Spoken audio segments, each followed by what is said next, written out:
Hi, and welcome to a Punk with Toys. My name is Lawrence, or Larry, or Punk, or Damn it, Larry, whatever you want to call me. Today it is Thursday with a friend. As you can see, my guest is Cob Web. How are you doing? Good, brother. Just a little sick, getting over being sick. Got a mean cough still, but other than that, I'm good. It's great that you can have interactions and you get interviews like this, and someone can be sick, and you don't have to worry about catching it. So Right? I hope Yeah. you feel. I do hope you feel better. Okay, so quickly before we do start, if you're new to the channel, if you haven't watched the show, understand we're not here to really talk about toys. We're to talk here and get to meet Cob Web and get to know about him. So if you start asking me about, hey, did you hear about this GI Joe, or what do you think about the two conventions going against each other? We're not going to discuss that here. We're just going to be talking about Cobb and his collecting, his life, how he ended up being a toy tuber and blowing his money on action figures rather than I don't know, probably having a bigger home and a happier life. Right. So let me quickly ask you. I kind of know where it comes from, but I didn't know until I got to know you. Where does your YouTube name come from? Uh, Play on my actual real name to Cobb and Webb, my first and last name, and put them together. I just realized that one day right now, I was like, hey, there's Cobb Web in my name. I was like, once I just started watching YouTube videos, I was like, oh, I need a handle. So Cobb Web it was. When Almost I so later. so when I first saw you, I'm like, this guy must be some big huge Spider-Man fan. I know that's I get a And lot. like, there was no Spider-Man like anywhere. Like, That's Cobb Web Junior. My son's okay, well, my son's freaking big Spider-Man. Yeah. all right. Well, again, like that's what I was thinking. I'm like, he must be a big Spider-Man fan.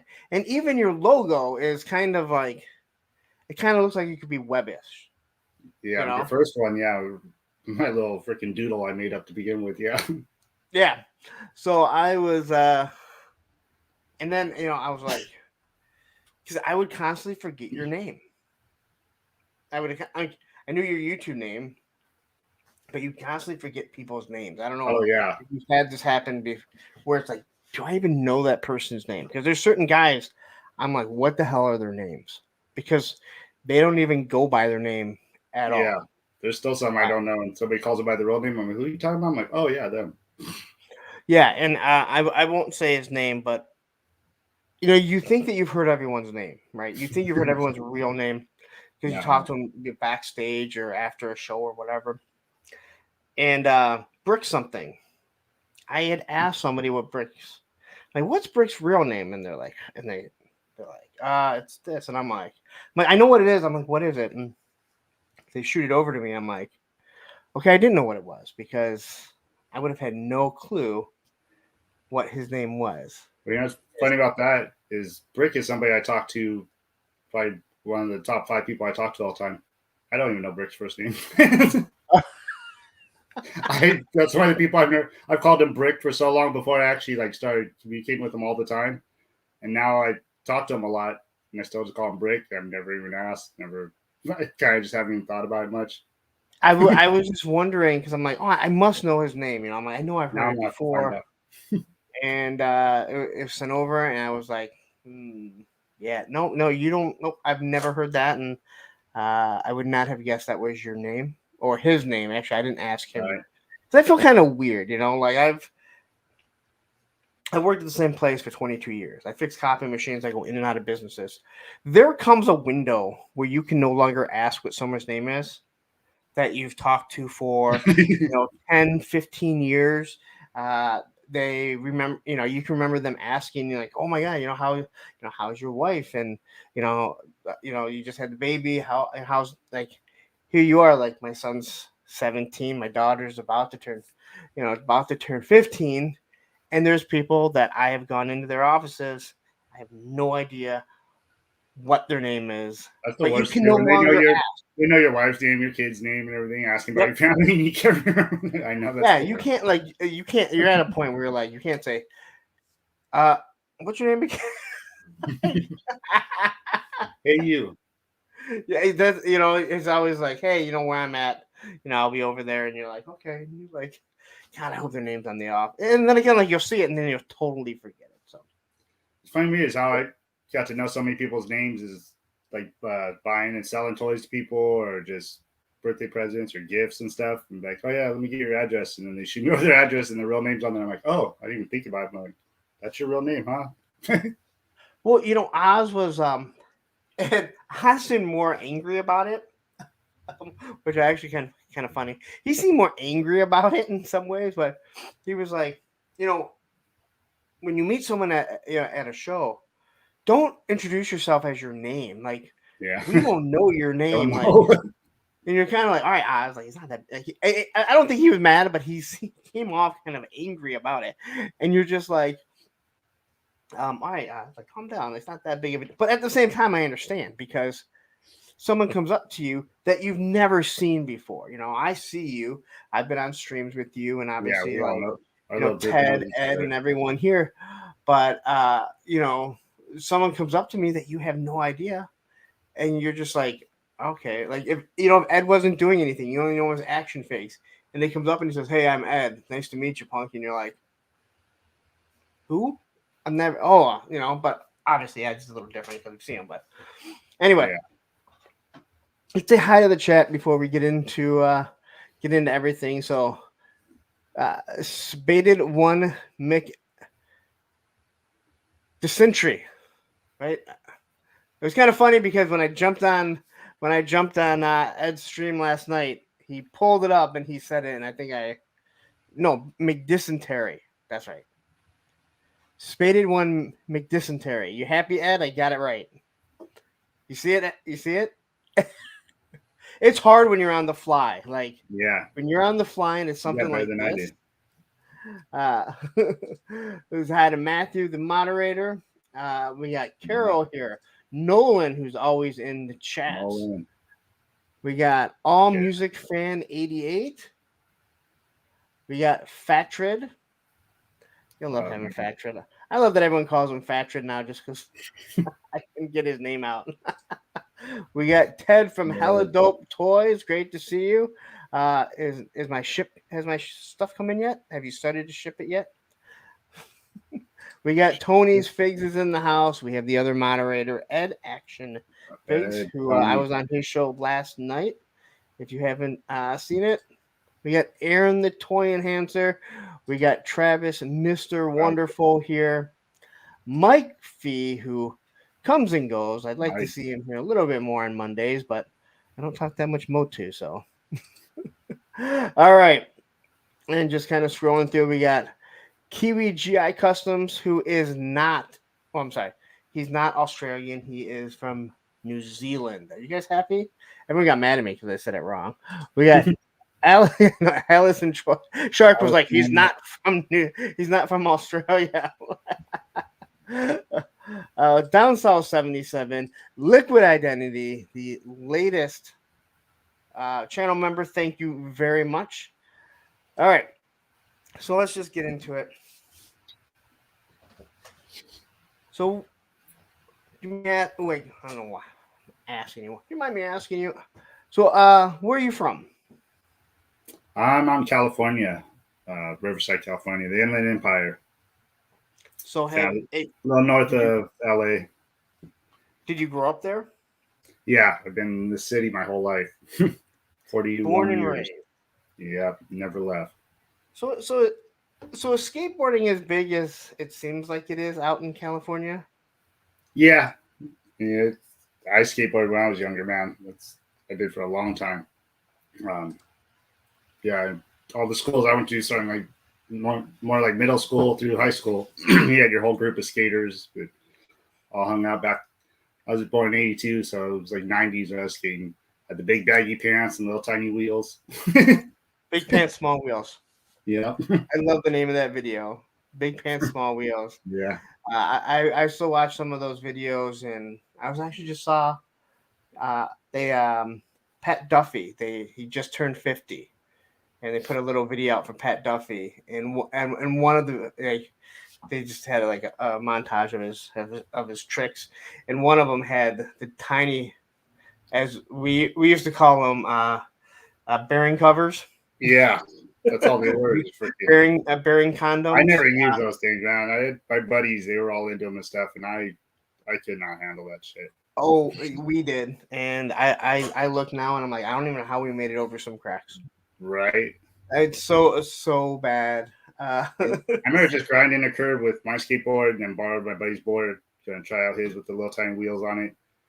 Coming up almost to the curb and just the lowest rock hit, and I freaking ate so hard, face all in a big oil spill in the parking lot, and I had oil, scraped up face, oil, white shirt on, oil everywhere. I was like, okay, I'm never riding with those wheels again. The funniest thing is a 66 wheel, which is very large for anyone that doesn't skateboard. A pebble could stop you dead in your tracks, let alone something that is probably 35 millimeters, which is tiny. It's literally just bigger than the bearing. And I look back at those. I'm like, I don't know how anybody could have rode with those. Oh man, I look back at that and I see a lot of the videos, and I'm like, what? I mean, how did you even get the speed to do any of us, let alone what the pros were doing? So, but that kind of explains why you have some punk music behind you. Yeah, certain things. A little bit, yeah, some skate punk and just kind of different things. You used to go to a lot of shows. I don't know, I was kind of more in the scene than I was getting to know every band and everything. But you go to shows all the time. Yeah, well, I mean, you punk rock to get out of the house and had a family outside of situation at home. So yeah, there have been a few conversations that we've had, whether it be in like on stream or in conversations, and you'll bring up certain bands that, you know, like when I hear some people like certain punk bands, you wonder, like, did they just happen to, for a short bit, like fall in with a crowd that listened to it, or just find this band for some reason? But like that's the only punk that they know. They're not really into punk or anything. But there's a few around tied in around the Rancid, that whole Rancid thing. Yeah, well, that's, like I said, I was born in '82, and I don't know when like Rancid first came out, because I didn't know nothing about punk till first video I ever saw was Rancid Salvation. Yep. And just seeing these guys dressed punk rock and stuff, and I was like, oh, who are these guys? I've never heard anything like this, never seen anybody dressed like that. And that was their first radio song. Yeah, and it was on MTV. I saw the video and actually made it to MTV. So Rancid was my first introduction to anything punk rock.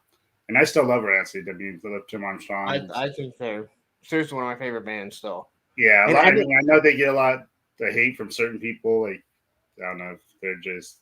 I didn't like them that much, and not because I thought they were popular. I just didn't really like their sound that much. I loved Operation Ivy, which Operation really Ivy didn't make a lot of sense. I heard them later on. I love Operation Ivy. Yeah, we heard Operation Ivy from the skate videos, but I didn't like them, and it had nothing to do with them being radio play. But as time went on, and as I got older, I really started liking them, and I just like, they're really good musicians. Their sound is really good. Songwriting. Yeah. And when you think about, when you look into how many songs Tim Armstrong has written for people. Yeah, I just found out, I was out the loop. I just found out the other day, I was going through YouTube and I watched like punk rock historian and different YouTubers that just do history of punk rock. And I didn't know that Tim Armstrong and Pink, you know, the singer Pink, that did that Grammy song. I'm sure you already know. Yeah. That Trouble song. I never even heard her version of it. I've heard Tim sing it, I don't know, years ago. But I guess I wasn't paying attention to Grammys or anything. And she won a Grammy for that song. And they rode together on a tour bus. Yeah. And I know, like, you know, with Gwen Stefani, because Gwen Stefani actually sang for one of the bands that they started but then left. Not Dance Hall Crashers, because they started Dance Hall Crashers too, and then they left, and that band still went on. It might have actually been No Doubt, where I think that they not started, but did stuff for. But that's how they knew Gwen Stefani and stuff like that. So anyway, Yeah, see, all them were coming out at that time too. You had Offspring and Green Day, and like, oh, I kind of know that all those other bands are on MTV, but Rance is the one that caught my eye because it was like, oh, they dress way different. Like, I didn't really consider the other ones punk. I was like, oh, these I guys. didn't even. Matter of fact, I just saw a clip of Jimmy Fallon and Green Day kind of all dressed up, I think, on a New York subway. And then they take it all off, and Green Day sings their song, and everyone's singing. And I'm like, that band is so not punk. I know. It bugs I me used to so listen bad. to Green Day, but I didn't. I listened to a lot of punk too, and I was like, this isn't like punk to me, like the punk I listened to. I would kind of get mad, but at the same time, Green Day would even kind of say that they're not punk. They just kind of got lumped into it. Mm-hmm. And I know the punkers love Offspring. I think I Offspring is like. an awful band. Yeah, I like some songs about Offspring too. I just don't like their music. Yeah. I mean, I don't even care. I mean, I won't even get into the debate whether or not they're punk or not. I just don't like their music. Yeah. There was a festival here. It was a 2-day festival. And my oldest she brought up, hey, did you see Bad Religion is playing? And it was because it was a band she wanted to see on one day. And I'm like, well, hey, I'll take you if we go to both days, because Rise Against closed the following day, and I'd never seen Rise Against. But Rise Against closed the one day. The next day it was The Offspring. The Offspring played like 2 songs. And I'm like, dude, let's get out of here. I'm like, do you want to watch this? She's like, I don't. I'm like, all right, I don't like this band. I don't anything. I absolutely hate that band. Yeah, Keep It Separated is the only song, and I think it's because we heard it on the radio so much. So, okay, that's enough about punk music as of right now. All right. Let's get into when you were born. You said you were born in 82? Same age as He-Man. Same age as He-Man. Same age as my sister. So, do you have any siblings? Yeah, right now I had a half brother, half sister. I lost my brother, but I live with my half sister right now. We bought a place together, so Okay. she So, do you deals mind with. me asking, like, the age difference between you guys? Oh yeah, she's a lot older. She's 16 years older than me. Oh, wow. Yeah, so. And what about your brother? He was 10 years older than me. So you really didn't have that built-in play friend? No, they're, like I said, they're half brother, half sister. My dad was since I was the youngest, that's who my mom was with. So my parents were kind of parents to all of them, though. They always called my dad dad. So. Okay. Yeah. Oh. But yeah, I was pretty much. When it came to toys and stuff, I was the only one playing with toys by myself. So almost like an only child, because all the toys went to me. Yeah, Ed is saying Green Day didn't fit into any specific genre, so punk was the closest for them. Well, yeah, rap can have them or something. I don't care.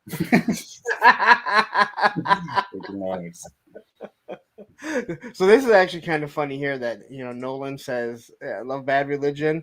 There was an article or something, and I remember reading it because I didn't see the tour, but Green Day had opened up for Bad Religion, and they came to Detroit, and someone had asked them about it, and the singer of Bad Religion is like, yeah, they used to open up for us, because they're like, what do you think about Green Day being as popular as they are and being punk? And he was like, yeah, they used to open up for us. Like, right. And I've heard a few stories about Bad Religion kind of being snarky. First-hand ones too, which is really odd. Again, I love the singer, but a very smart guy, probably the smartest guy in punk, and very snarky. So, so growing up, you're the same age as He-Man. So, do you remember like the first toys you started playing with as a kid? I mean, I'm sure. Let's see. I had like younger toys and stuff, but He-Man's my first thing I remember. Just I probably was like 6 years old, 5 years old, I would say, probably playing with He-Man.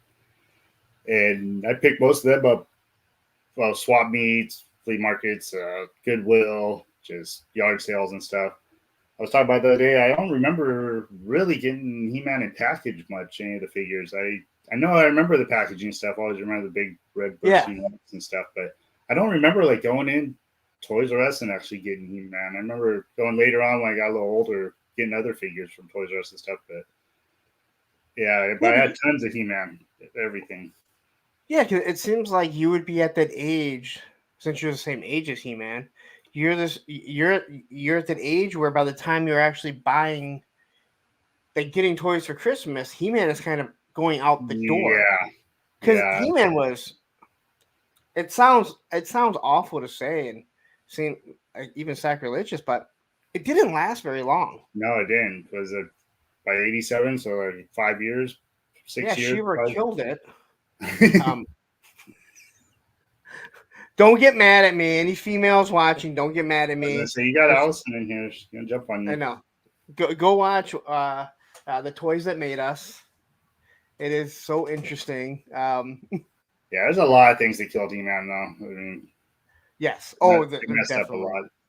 They just got too big, too quick, and didn't know what to do next. It grew too big, too fast.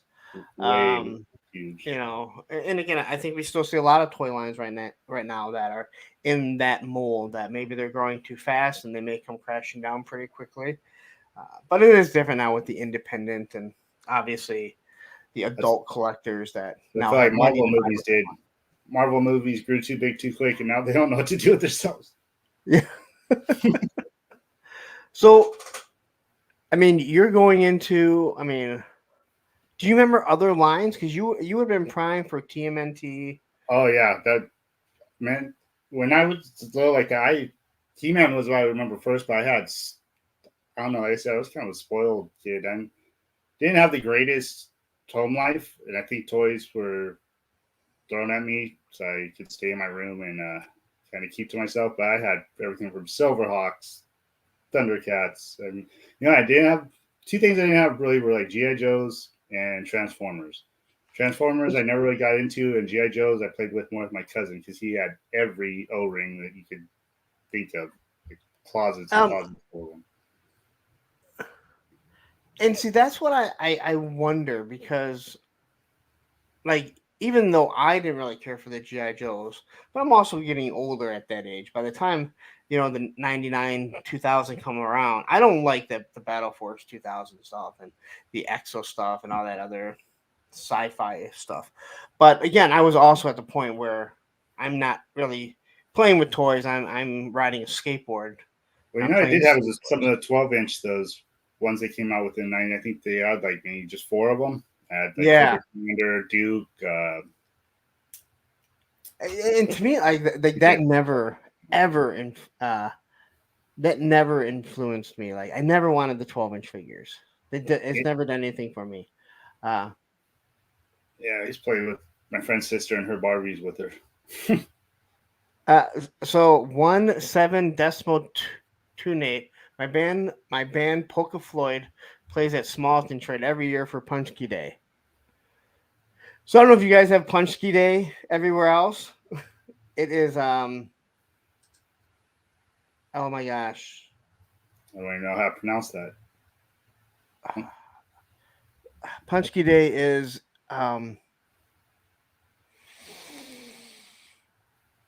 it's an ethnic group and I cannot think of it, and my ex is actually part. I can't think of what it is, but hopefully he'll post in there. But there's a big ethnic area down there in Hamtramck. It's actually where Brick something. When he heard Detroit, he's like, "Yeah, I came through there and played Smalls with his band." So that was kind of one of the things him and I started talking. Polish. Yes. Thank you very much. Thank you very much. Yeah, no, that's Smalls. My buddy is they call him the mayor of Smalls because he just kind of walks in and everyone knows him, and It's a very an alternative style bar / club. So if you're just the normal boring person and you walk in there, you might turn around and not want to come back in. We'll just say girls aren't always girls in there. Uh, but all right, so yeah, so no GI Joe really, no Transformers. Yeah, you're talking about Turtles. Yeah, my transition was He-Man to Turtles. Turtles was my probably the second biggest thing I collected besides wrestlers. I had wrestling like crazy, all in between. So Okay, so you gotta love the Turtles you gotta came love the like right Turtles of after He-Man Grayskull. died. Sorry, what was that? You gotta love the Turtles of Grayskull then. Oh yeah, I got one. You know what? I wasn't sold on them. I saw them when they that promo pics and stuff. I was like, I got Origins, Masterverse, so much other things going. I was like, I don't know if I'm gonna need those, but here I am. Got all of them so far. No, that I mean that's actually cool. Like I Yeah, mean, they're cooler than I thought they'd be too. and God, I was talking. We were talking about it was in some stream about it, and they were saying how some person would just they hated them, and someone was like, "Dude, that's like my thing." I think it was actually Bud that was saying like that's the thing that I'm like the most excited for, just Yeah, because probably what. he's like that's perfect, and to me that's kind of like what they're. I wish they were doing on more of a scale is the Transformers GI Joe crossover. Like we all wanted it because we already knew it was in the same universe. I think any kid my age, most kids my age that were playing GI Joe were dipping their foot into Transformers too. So to get it to crossover to me was always a lot of fun. So I mean, I had a uh, couple Transformers, but not like real big on them. yeah, and for me, I know like when I get to the late '80s and early '90s, I have a huge disconnect with a lot of the toys because I wasn't playing around in '95 when the Power of the Force came back out, Power of the Force 2. That's when I really got back into. Same here. Yeah. Well, when I should say I started toy collecting then. Same here. I was Yeah. always kind of picking up GI Joe stuff, even um, you know, well, the O-ring had gone away, so when I graduated, I would pick up a little bit of GI Joe here and there because we always go to the comic book store and stuff like that. And there were a few, it was still there, um, but there was a big one called Time Travelers that we used to go to. Uh, Unfortunately, I don't think they've dusted since we used to go there in the '90s. It's under new ownership, but I don't think the guys really changed too much, to be honest. Like the new owners they haven't changed very much. Like you need to go through here and recatalog everything, just redo this place because you have so much stuff, and there's a lot of good toy stores now that are coming out in this area. Like I'm lucky to have a lot of good toy stores that I can, that I could pick and choose from. But and if John is watching, yes, Sergeant Red is number one. Uh, he's obviously not watching, or else he would have chimed in. Like, you haven't even said yes yet. So, as you become a teenager or into your teenage years, did you always collect toys, or did you kind of pull away like most of us do and kind of hide them, or move? I know a lot of people move to comic books. It seems more acceptable as a teenager. Still pretty nerdy, but Yeah, no, I never really did the comic books too much. Like I played with my toys and stuff pretty much by myself in my house. I had a friend down the street, and then his little brother. That's where I'd kind of go play, and that's when it's the only person I knew. His older brother was a collector. Like this was back in '90s. I was probably like 10, 11 years old, and man, I never knew that there's collectors like that. He had wall to wall comics all over the wall, action figures all in package all across the top of the wall, and so I knew like collector being a collector was, but it wasn't anything that I did. I was still young enough that I just had my toys, and then eventually they got sold off, or I sold them off later. My wrestling figures is all I really had kept. Wrestling was like a big thing for me, like even all through my teens and kind of the whole attitude era. so quickly, I want to say hi to Jamie. I've Yeah. never seen you in here. Hi, Jamie. I know Jamie. So is Jamie here for you? Yeah, Jamie's Cool. here with Mike. Okay, awesome. Like, no, that's awesome. Like I said, I love getting, new people that bounce in. Whether they find me because I'm having someone on, and hopefully people will see you and Yeah, you she's not know. here for me. She came with Mike. I'm just... Don't worry, no one's here for me. They're here for Yeah. you, or to maybe hear me hoping that I'm going to go off on some rant, but that doesn't happen on this one. I don't think. I don't think I've had any rants on this one yet. Uh, But yeah, I had all my wrestlers, and those were just like I had kept those. It wasn't like I was really collecting. I had kept all my wrestlers, and eventually sold those off.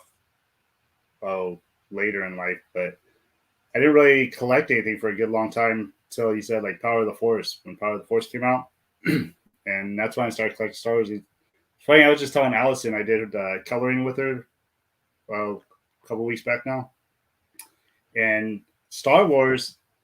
I never watched Star Wars as a kid until oh, you and Travis. I didn't. Yeah, but I knew Star Wars and Spaceballs, and I knew the difference though. That's the Thank difference. you. I mean, Yeah. it's not like Star Wars was some, But I played with the toys all the time. They were, like I said, my friend that lived down the street, his little brother, his older brother collected all the vintage. He had everything doubled in package and gave him all his vintage collection, the open ones. And I played with them all the time. My favorite character was Boba Fett. I had no idea who he was, but he something looks drew cool. me to him. So I'd be playing with him and what's it called now? The fire spray. I'll call it by its name, I guess. But um, I played with all those, and I didn't ever watch Star Wars till later on in life. And I saw The Phantom Menace before I saw the old Star Wars movies. I was probably like 17 years old, or whenever it came out on VHS. Well, I'm just glad that you knew that. I That knew all the characters. I knew them by name and everything, but I had never seen the movie. it's not like it's some B movie. I mean, No, it's I've just never seen Indiana I'm. Jones, but I know it's not a B movie. Oh yeah, I think I heard you talking about that before. You never seen them, huh? Never seen one of them. I Yeah. mean, I've seen them like throughout, but I've never sat down and watched one from beginning to end. But that's what got me. Once I watched The Phantom Menace, and I was like, well, now I have to get the other movies. I went and bought them all on VHS, watched the originals. Then toys started coming out, and I was like, oh, I'm gonna start collecting these again, or for the first time, start collecting stuff and having shelves. Yeah. And I was making dioramas and making Tatooine up on my shelf and all kinds of stuff. Awesome. And I had ships hanging from the ceiling and stuff everywhere. So that's what got me into collecting was Star Wars back then. So the wrestling figures that you kept or that you had, what wrestling figures were they? Because I remember the LGN weapons. I mean, figures. Yeah. But you would you probably would have seen them, but you probably didn't have too many. Well, I had those gone before. Yeah, the big rubber ones. The weapons. Yeah. Oh yeah. Like I always laugh when you're talking about the toys that made us. The one guy calls them the dog chew toys. Yeah, pretty much. Yeah, I had those. I never had a ring or anything. I remember just trying to draw a square in the carpet to wrestle with those. But then I ended up getting into the Hasbro ones, where they were 4 or 5 inch ones. I had a bunch of those. Oh, okay. All right. Now I was trying to think of what wrestling figures were out, but now that you said the Hasbro, but then I continued over to when Jack Specific started making them, and I had every figure because I used to order them from a magazine called the magazine wasn't called that, but inside the magazine there was a little thing called Figures Incorporated, and you could order waves at a time. And that was my first time ever ordering waves, and I'd get new wave all the time. So I had every Jax for years, for however long they were going. I had tons and tons of those. Wow, I didn't even know that, because I know in 99 2000 the girl that I was dating, she had a young son, and he had a lot of the wrestling figures, and they were the Titan, were they the Titantron ones where they had the metal bars on their feet, and when you put them on It Oh, played okay, it yeah. played the entrance These music. Jax ones are the ones that had no pins at all. They kind of had the ratchet inside of them, but they're rubbery, kind of like a Barbie. Okay, all right. Yeah, they're a little more old school. So as you're a teenager and going through high school, you still like so because if well the power of did you collect the early Power of the Force or until like when the Phantom Menace came out in like '99?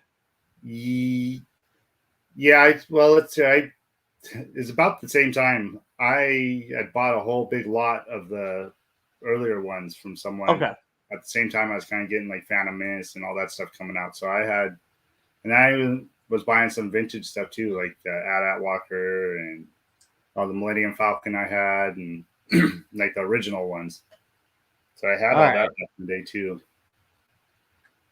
Um, because yeah, I remember LJN and then like the Jack Pacific with the big wrestling. But once you brought up the 4 inch, I was like, oh yeah, I kind of forgot all about those because I don't think I've ever messed Oh, around with any of those. So the Hasbro ones, the yeah, like I remember them once you said it because that's what I was trying to with figure out. all the Like, action features, the body slamming, yeah, and it had yeah. some cool vehicles. The arm you pull back and punch. Like I Oh said, man, I would say that I was very disconnected. I was into comic books.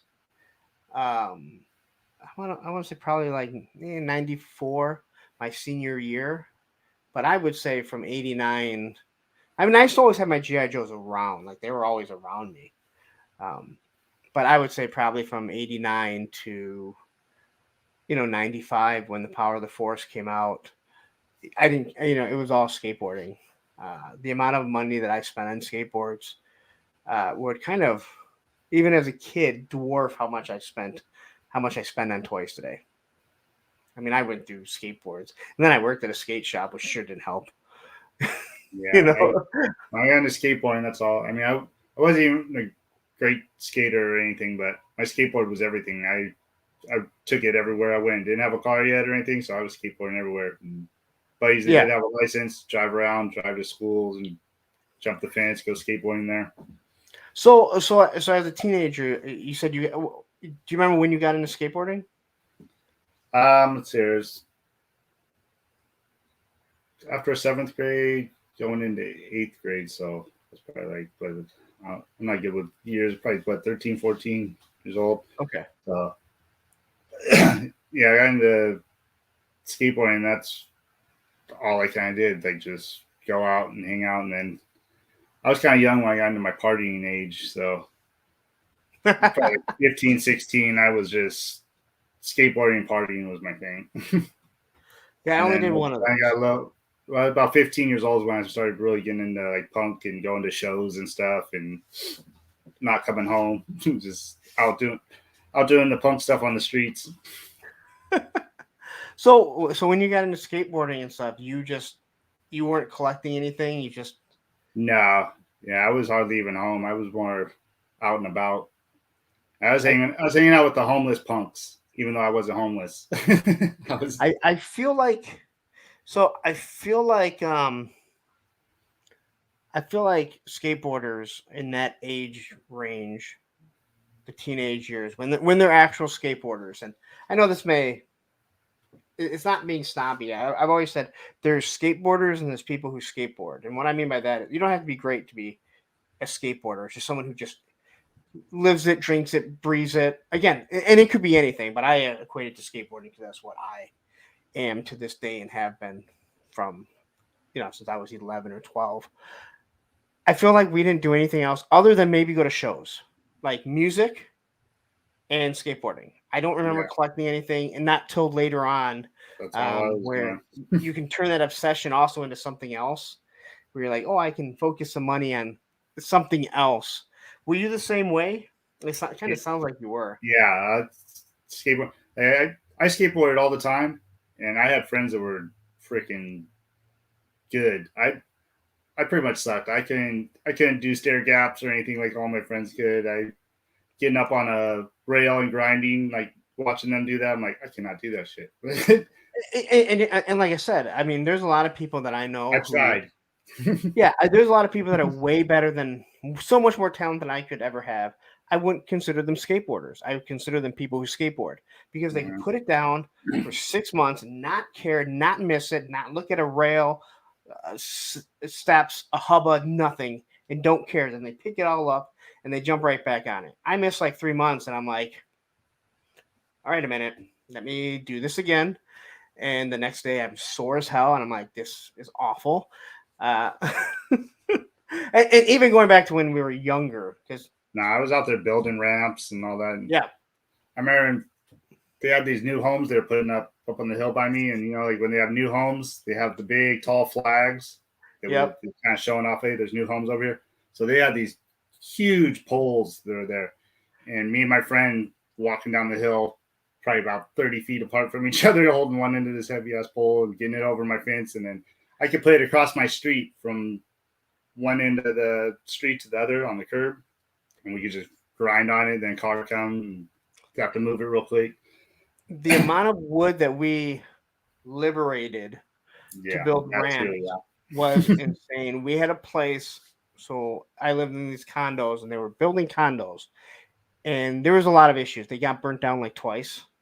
So then they restart up again. So there's all this wood, but where the roads were, they never finished. Well, they finished the road now, but the road kind of came to an end. So it overlapped, but it made this L, right? So the apartments here, the condos were over here. There was houses on the other side, but they never made the road till later on. But the road has started kind of collapsing, so they put these big dirt mounds. So we had this big space that we never had to worry about a car driving through or anything. But it was right down. I mean, it was what would be, I would say, roughly 500 feet from these condos they were building. And we would steal the wood at night, build ramps. And in the summer, here we are skating. And the construction workers, I remember them walking over, sitting down at lunch on the mounds, just watching us skate. And even as a 14, 15-year-old kid thinking, don't they know where we got all the wood from? Right. Now, looking as an adult, they're probably like, they knew exactly where they got the wood from. And they were like, I don't give a shit because it's my bosses. It's the big companies. I don't care that they stole the wood. And they would walk over, sit there and eat lunch, watch us skate, and then just like they just had something to do while they were eating lunch. But you'd see them coming over, and every time you're like, oh, this What's is cool gonna be about the those day. houses I was talking about up on the hill they're building too, because they were just brand new everything. So they're doing the whole sewer system there. So we could go up there, have a flashlight, and skate in the sewer.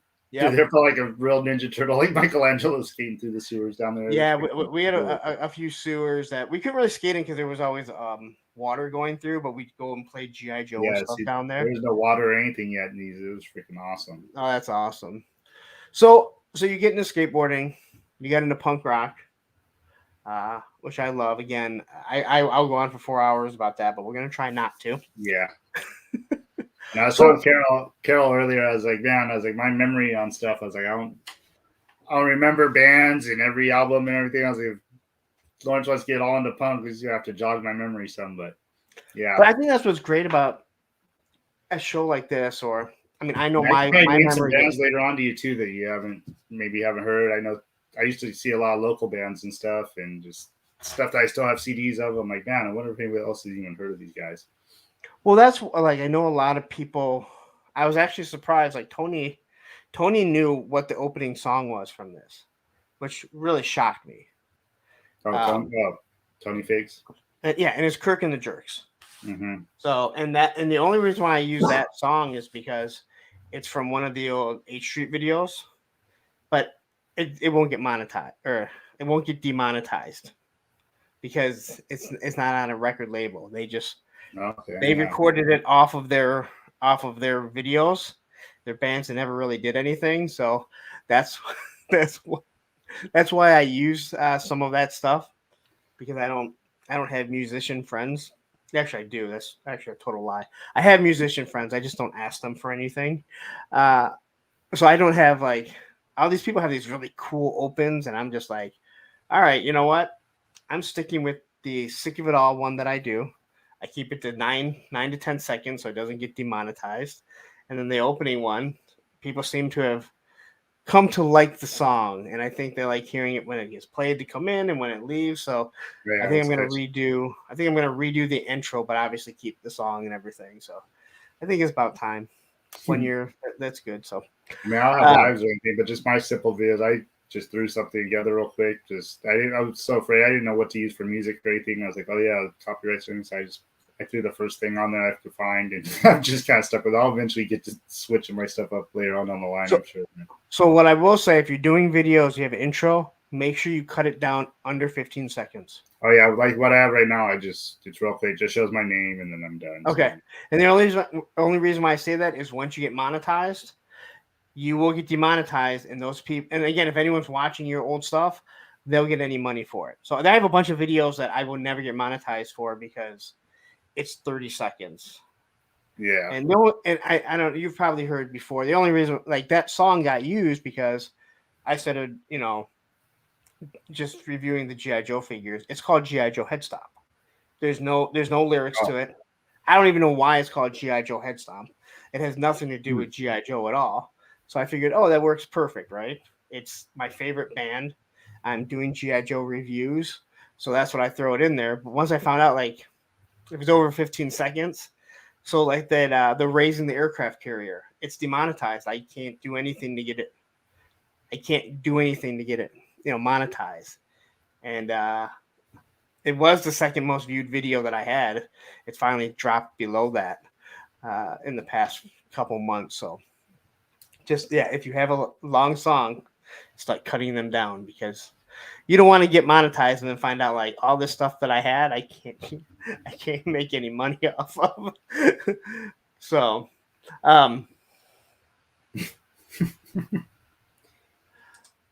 this one, I think we all did. I think Mike, all of you don't want me to spar ass on here. Don't want me to. Just say, never mind. I'll mess with him back later. So when you got into music, like, do you still watch? Do you still go to any shows or anything? I haven't been to anything really in a long time. I was trying to go to just recently. I think that I got into the Interrupters. I like them. I don't know. That's one band that I was actually kind of hinting at about the whole Rancid thing. Yeah, and I know they're like not. I don't know. They're one out. They're more kind of ska. A lot of their sound, but there is something about a lot of their songs, and I'm not even sure which one is their first album or what, but I have one album that I kind of listen to more than the other ones, and I liked a lot of songs on there. Like their new album just came out, and I don't even really care for it. It's That got a different sound to me. I'm not a big fan of theirs. I like some songs. Yeah, there's a good few. That was how I found out that you were kind of into punk at first because I made a comment about how hot she is. I was gonna say it might be more Amy. The reason that I got into the band. I know, she's the got, one guy. She's got a great voice for what they do too. She does, and it's not your typical. It's not your typical. She's got a Cat Von D kind of. It's not your typical radio play sound, right? But it's also not this deep, raspy one where you hear some women that are into punk or hardcore or metal, like have that really hard voice. I don't know if you ever heard Walls of Jericho. Yeah, it's a female. You would have no idea. Amazing music. She's a power lifter. She's hot as hell. But you would have no idea. She sings a Sick of It All song on one of their tribute albums. And obviously I know it's not Sick of It All but you would have no idea that's a female. Mm-hmm. And again, not in a bad way at all. But you just like, a lot of times you can hear the female. She has that kind of raspy voice, but not in it turns you off. Yeah. So I almost saw them not too long ago because they were playing somewhere, and I don't know why they got shut down or something where they weren't going to play there. They were going to play at a casino right up where, because my kids live with their mom, and I travel back and forth, and they're here and then with their mom. They live up there a little more now. But there's a casino right by their house up there. And I was picking them up one day, and I was just scrolling Instagram, waiting for them to come to the car. And I was like, oh, dang, Interrupters play tomorrow at the casino next door. And I was like, oh, man, I was just picking them up. and I was gonna take him with me, and then I seen 21 and over. I was like, oh damn, you guys can't even go with me. And I was like, I got you guys for the weekend. I don't want to just ditch you guys for a concert, but I almost went and saw that. Yeah, that was really difficult for me. Like when I started getting into music again. Now I started seeing a few bands before my ex and I had split up, and then when we split up, I started going to all kinds of shows. But you know, I would say at first our relationship wasn't really good. Um, that first 6 months to year that she had moved out, so there was no way in hell that I was going to ask if she could watch them on a Saturday or a Friday when it was my time to have them, not after everything that we had gone through. Now it's no big deal. I mean, they're older. Oh yeah, I know. I went through all those years where you're like, oh, they're on your time. You gotta have them, or else.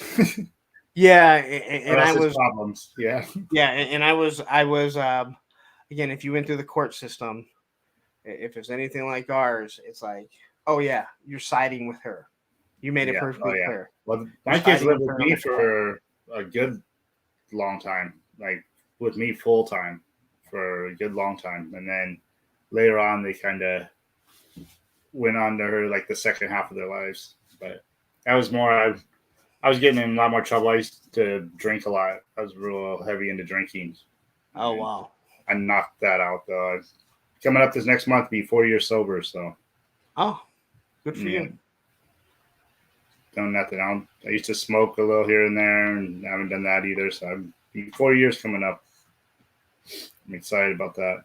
It's flown by. I remember. So I'm straight edge. You know, straight edge. I don't smoke, drink, or do drugs. I never have. I remember being in court, and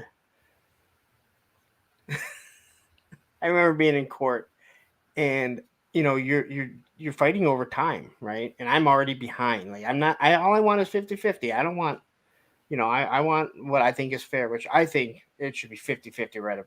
You should have to fight if you think one parent isn't worthy, or you know, doesn't deserve that much time. But I just remember they're going through it, and one of the people that was making the judgment, they're like,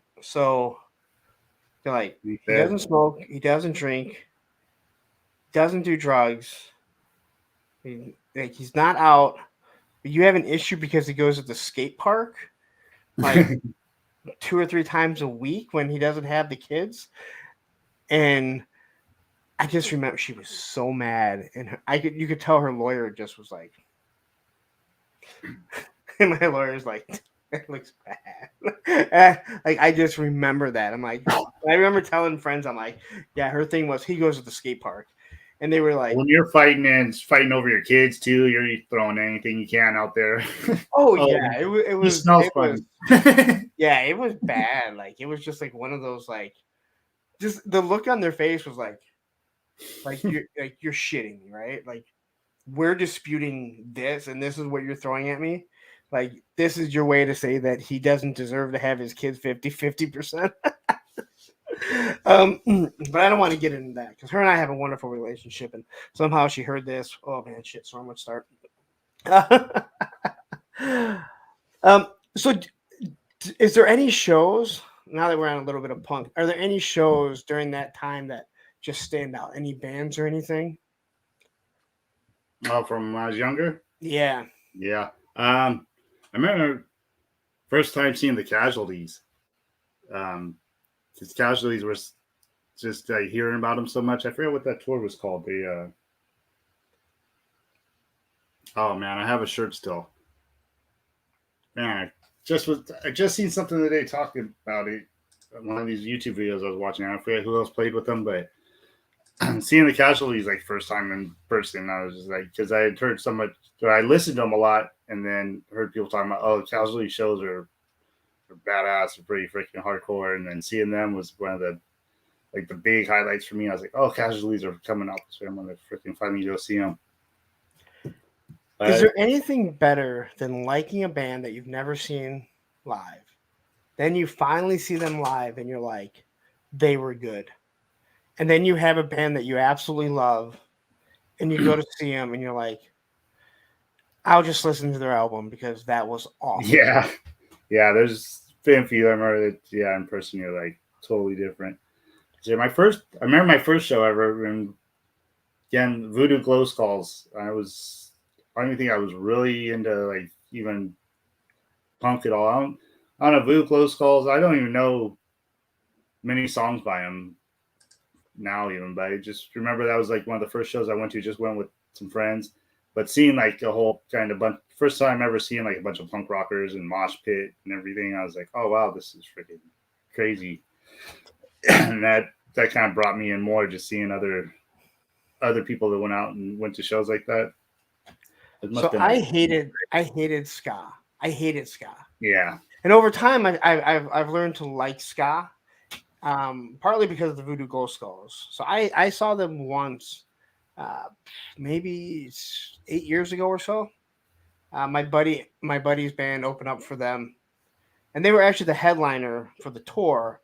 But since Mustard Plug is from Grand Rapids, it's in Ferndale, Michigan, which is it's still like 3 hours away. Um, they actually ended up closing, and I mean they played for like 3 or 4 hours, oh and they damn, played till like past 2 o'clock in the morning. yeah, And again, they there's so many people from the area that knew them. So they have other bands coming up there, and guys from the Suicide Machines and different things like that. And I've learned to like some ska, but I know my buddy that he lived in Arizona for years, and he was a big ska guy. A matter of fact, when I hated ska, I was in Arizona visiting him, and Mustard Plug, and I'm like, you gotta be kidding me! Of all the things in the world, a stupid ska band from Michigan is coming to Scottsdale, Arizona, where he was, and I'm like, I'm gonna go skateboard, right? Because I was staying with them, but I didn't know anyone, so it was so hot. So I'm like, I'll just go to the damn show. So the only time I'd seen Mustard Plug was there, in Arizona. But now I've actually come to actually enjoy stuff like that. I don't really buy it and listen to it, other than the Voodoo Glow Skulls, but they have a hell of an energy. They have crazy energy when they come out with those masks on, and it doesn't last long because man, it's got to be hot. you know what I remember seeing back in the day too. And I remember having their albums and stuff was Total Chaos. Were you ever think I couldn't tell you any of their albums or names of their songs. okay? And seeing them in person, and then like stories I heard about them is that just they were so. From what I heard, like story stuff, they were just so dressed the part and spent all the time on their hair and everything, and got mad. Like I heard the lead singer gets mad if he touched his hair because he got it all All perfectly right. slicked up and stuff. And seeing them in concert, I was like, I was like, man, yeah, they just looked almost too perfect, the all done up. So actually, what I was saying, and I got distracted by myself. Go figure. So my buddy who lived in Arizona, I was saying that when I asked him, "Hey, you want to go see it? Do you want to go see Voodoo Glow Skulls?" Man, he comes back like, "Fuck that band! I'll beat the fucking shit out of that." And I'm like, "Whoa, Yeah, dude!" And he's like, "Dude, I didn't get into it. I almost got a fight with them in Arizona." And I'm like, "All right, dude," because like where they were playing was in walking distance of his house. So I was like, "Hey, do you want to meet me there?" And he's like, "I mean," I'm like, "Well, okay, dude, fine." A simple no would have done. It would have sufficed fine. But hey, I also know because you know how I can be. right. Do you know much about Voodoo? Did they have a singer before, like a original singer? I remember meeting this guy. He worked at the arcade in the mall. I mean, he looked like a big, big beefy dude. Looked like he's like kind of rough, hardcore. And he said he used to be the singer for Voodoo Glow Skulls before they changed out the singers. I have no And idea. I still think about it this day. I'm like, I don't know if I believed him. I believed him at the time. I'm like, I don't know if he really was or not. But he said before. No, I have no idea. Like I said, I got into them in the Oh yeah, he past, said later on, huh? 10 to 12 years where I, just kind of picked up their stuff because you can find stuff for free. um, so Aaron does ask, how long have you been on YouTube? Oh, um, well, actually, just doing videos and stuff is just. I think I just hit 7 months. Oh wow. 7 months. I started like my first video. I think I just seen 7 months ago. So actually been on YouTube watching stuff since like 2020 when I started collecting toys again. Started channel hopping, but just doing my own stuff. It's only been 7 months. And you're at almost 900 subscribers, you said? Yeah. So yeah, you're doing pretty damn well. Yeah. Yeah. mean, Honestly, like, you really are, man. Like, yeah, I that's know. I've got like I don't know, like mine. He's got a good amount of numbers, but he said it took him like a year and a half to get his 500. And I'm like, oh damn, well look at you now, dude, because you're freaking up there. So and you know the difference between you and Oz and Payne and Ed? You put out videos, not lives. yeah, I know it It, does make a difference. It's like it you said, like makes, watch hours. We were talking about watch hours before we even started. Like watch hours is a little easier with lives and stuff. I think like to get your hours, but you got but to those get watch subscribers, hours. people will not subscribe to lives. I mean, yes, there are channels, so I don't want people to say, "Hey, look, it's Chad, his is growing," and I understand that, but I'm just saying, like, it makes no sense. Like, if you're putting out videos, and again, not everyone's trying to hit that, but let's be honest, if you get monetized, great, let's make a little bit of extra money. But it makes no sense because people will not subscribe to lives. I can go through my analytics and see how many people have subscribed to my lives, and then I go to my videos and be like, look at this. Like, I got 35 subscribers from this one video. So Yeah, it's crazy. I don't understand it. Like and subscribe. If you haven't subscribed to the channel yet, like and subscribe here. If you're tuning in and you not tuning in, or you're tuning in to find out who Cobb is, like and subscribe to his channel right now, guys. It's very easy. Unless you don't yeah. like one of us, then don't. Yeah.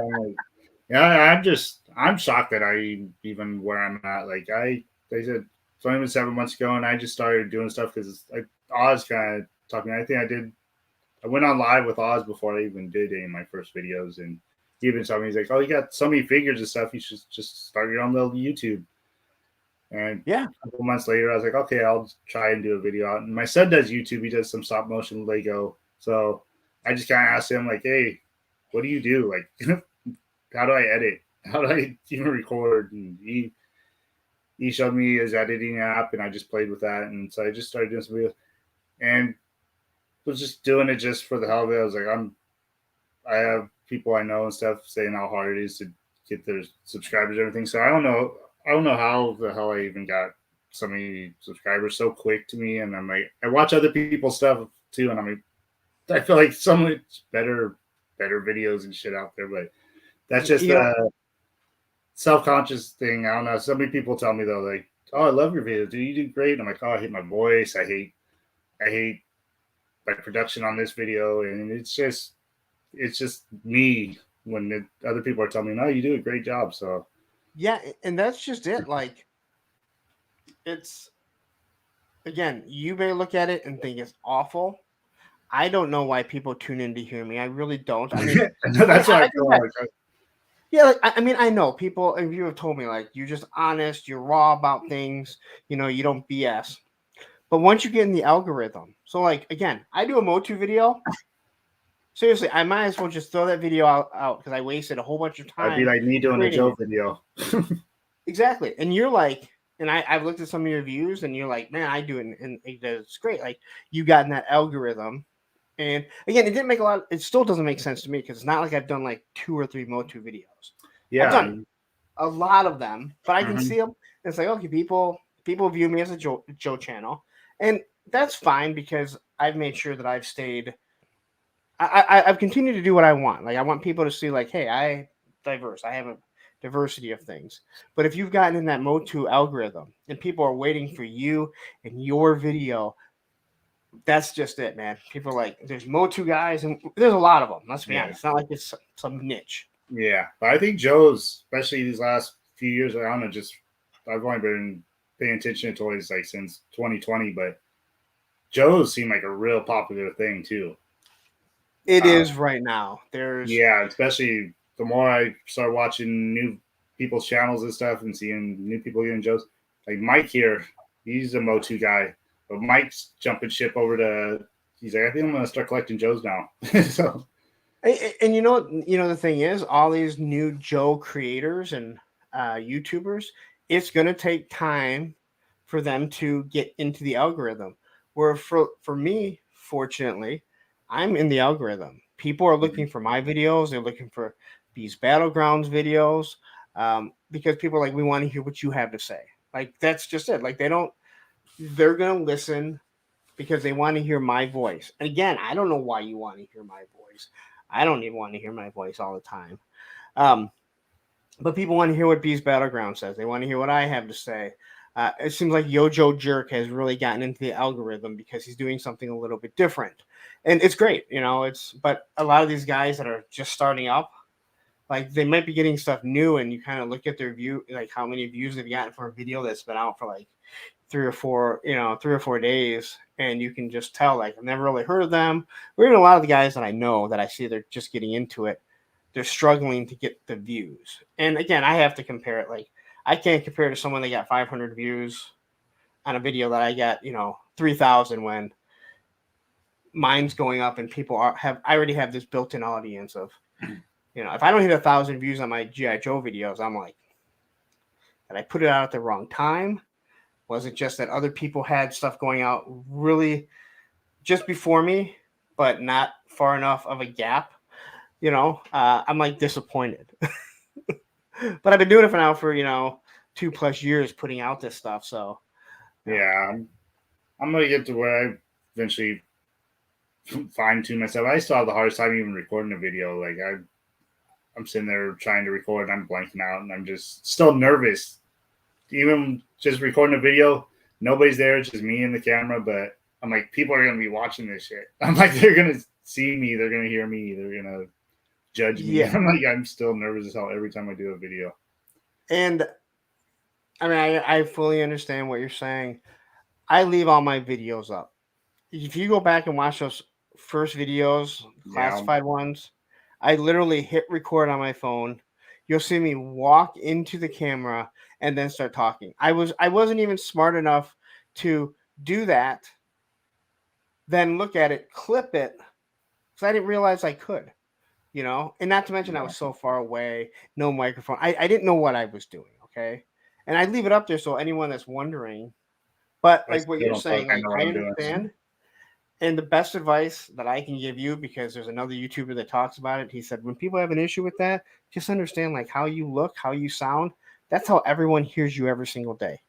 Yeah. So it is weird for us to hear our own voice, because even now I hear my voice and I'm like, I think one of my biggest problems too is, like you said, I got sober 4 years ago, and I'm still learning because I was a heavy alcoholic. I'm still learning how to function and be more social with people and put myself out there and have a whole new group of friends. So moving on to YouTube and toy community is all new to me, and going live and stuff, like I'm getting a lot more comfortable even being live on lives, because and all my videos, I'm not behind the camera. I mean, I am behind the camera. I don't have my face on camera. I can't do that yet. Only times I've actually been on camera is like if I have my kids and we did a live together. I have to have like somebody there with me because I feel so awkward. But I'm still learning how to even socialize with people. I spent so many years where I just isolated, drank, shut out the world. So that's it's been 4 years, but still taking some adjusting to get back to feeling normal. And that's odd because you're on a lot of these lives that you don't feel comfortable doing a video showing your face. Yeah, I'm still, I don't know. I'm still learning. Well, I'm getting a lot more comfortable. Like I started doing like Oz's lives the Saturday nights, and my first couple of times I went on there, I was just like, oh my God, I'm not even gonna talk. I'm just gonna say little things here and there. Then did my like first live interview, well, probably 3 or 4 months ago now, and done a good few since then. So it's gotten a lot easier for me to actually be on this side of the camera and not just look at myself and be like, oh my God, everybody's watching me. So Pancho Studio says, I just put a video out. When I put it out, if it gets views, it gets views. That's what I say. And you know what? That's what a lot of people do. And that's how I was. I never even looked at that type of stuff. That's how I am. I'm like, my shorts and stuff, like I like doing some of my shorts. I know some of my other shorts that I do will get more views, but I like just doing my my He-Man spinning around. I'm like, I don't care if they don't get many views. I like doing them. I enjoy them. No, but again, like the thing with that is, as you start to grow, like you start to change your attitude on how you approach YouTube, how you look at it. And again, some people never will, some people don't care. But for me, it's like I'm growing as a channel, and I want to. I don't try and hide it. I'm not one of those people like I don't care if I grow. Listen, I don't want to be talking to 20 people on my live streams 2 years from now. I want it to grow, and I think we all see that on Mondays. And even now, I'm like, God, I'm not breaking that 60 and 70 like I'd like to. And people are like, I'd love to have that many. I'm like, I understand, but like, I'm at a different place where what I want for my channel and what I'm doing. Aaron just said, I just subbed Cob. Yeah. 894 subscribers is an amazing toy tubing adventure for 7 months in. Congrats, buddy. I agree. Like, and see, I am having to put a little to think about things a lot more and put in effort because I did grow pretty quick, and I'm like, oh god, like I talked to Carol a lot, Oz's sister, and she's like, I'm always telling her like, oh, I don't give a crap. She knows when I'm filming, and I'll talk to her about after I'm done. I'm like, oh yeah, this part sucked. I'm just gonna edit it out and put it out there. I don't care. And the time I was like, oh, you're gonna may have to start caring a little more, and I'm like, yeah, I know. I'm like, but you know what? Like again, there is that, and I'll tell you who I've also seen this. So quickly, Liquid Identity says toy tuber communities make it collecting more engaging for creators too. I agree. I agree. Like our community is very tight niche, and again, there's so many other people. I mean, we all end up seeming to kind of fall into little groups and factions, and that's one thing I've tried for myself. I've tried not to do. I don't want to be part of the toy, just a toy kind of mood guys. I don't want to be part of the Joe Bros. It's like I just want to like have a diverse, friendship with different people. I want other people to kind of tune in, but like what you're doing, and I think I've seen this change in B's Battleground. I talked to him a lot.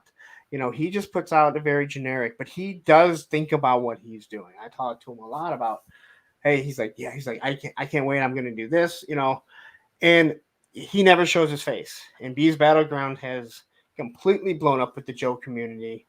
I mean, that's why he became my nemesis, because it's like, what is he doing that I'm not? And when my son named him my nemesis, it's been hilarious because that's how we still know each other. Like that's how we're still like we still refer to each other as our nemesis. And I've noticed myself starting to care more about things. Like I talk to Carol a lot, and I'll be like, God damn, I don't know why this video isn't doing better. I'm like, I know that other people done, and it's gotten a few thousand. I'm like, how come I can't freaking hit my 100 or something? And I'll sit there and complain sometimes, and then give it a couple days, and then it shoots up. I'm like, okay, I need to give it that time. But it's kind of like, and people, I mean, and a lot of people say, I don't really care, but it's kind of like you're putting the time and effort into it. So if you're putting the time and effort into it, you're doing it for a reason. At first I'm just doing it because, hey, you know what? Let's just see what happens. I don't know anything about YouTube. I don't realize you can actually make money off it. Now, believe me, I don't make a lot of money. Right? Yeah. That's one of the first things I heard was like, you do not make money here. And that's not something that, I got monetized for that 500. I still haven't done nothing with it. I haven't. Yeah. But if you can get on just to the point where, hey, who cares? Like they don't pay out till you hit $100. Yeah. So, I mean, maybe if I went through all that, read all that. Yeah. Yeah, so let's say you're a smaller channel, right? And it takes 3 months and you hit like $112. That's $112 that you could dump back in onto your credit card or whatever that you bought toys on. And again, let's say $112, you look at it, that's what? 5 Motu figures? So or one of these. Yeah. That damn Dark Wolf. That's the most expensive figure I bought to date. And I'm like, well, yeah, let's not get into the. No, I wasn't too happy spending that much money, but again, Motu-wise, that's 4 or 5 figures. Yeah, it's just something that you put back into it, and again, the other thing that you see is the growth upon growth. It just starts to grow. So, but anyway, so let's get into your adulthood So Wait, I'm an adult. technically, yes. No, I Your age still. shows that you are, and the fact that you have kids tells me you have to be an adult of some sort. I have an adult now, which blows my mind. I have a 19-year-old, which I still can't believe. Yeah, yeah. So,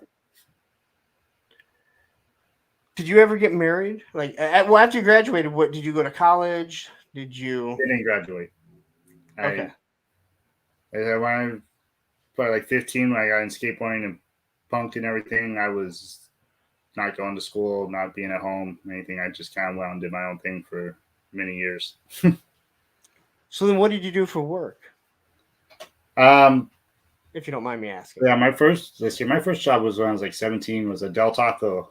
I don't know. Del Oh, you Tacos went to around taco. around the I city. won't Yeah, touch them. Del Tacos out there, Yeah, right? I won't touch them. They're disgusting. Yeah.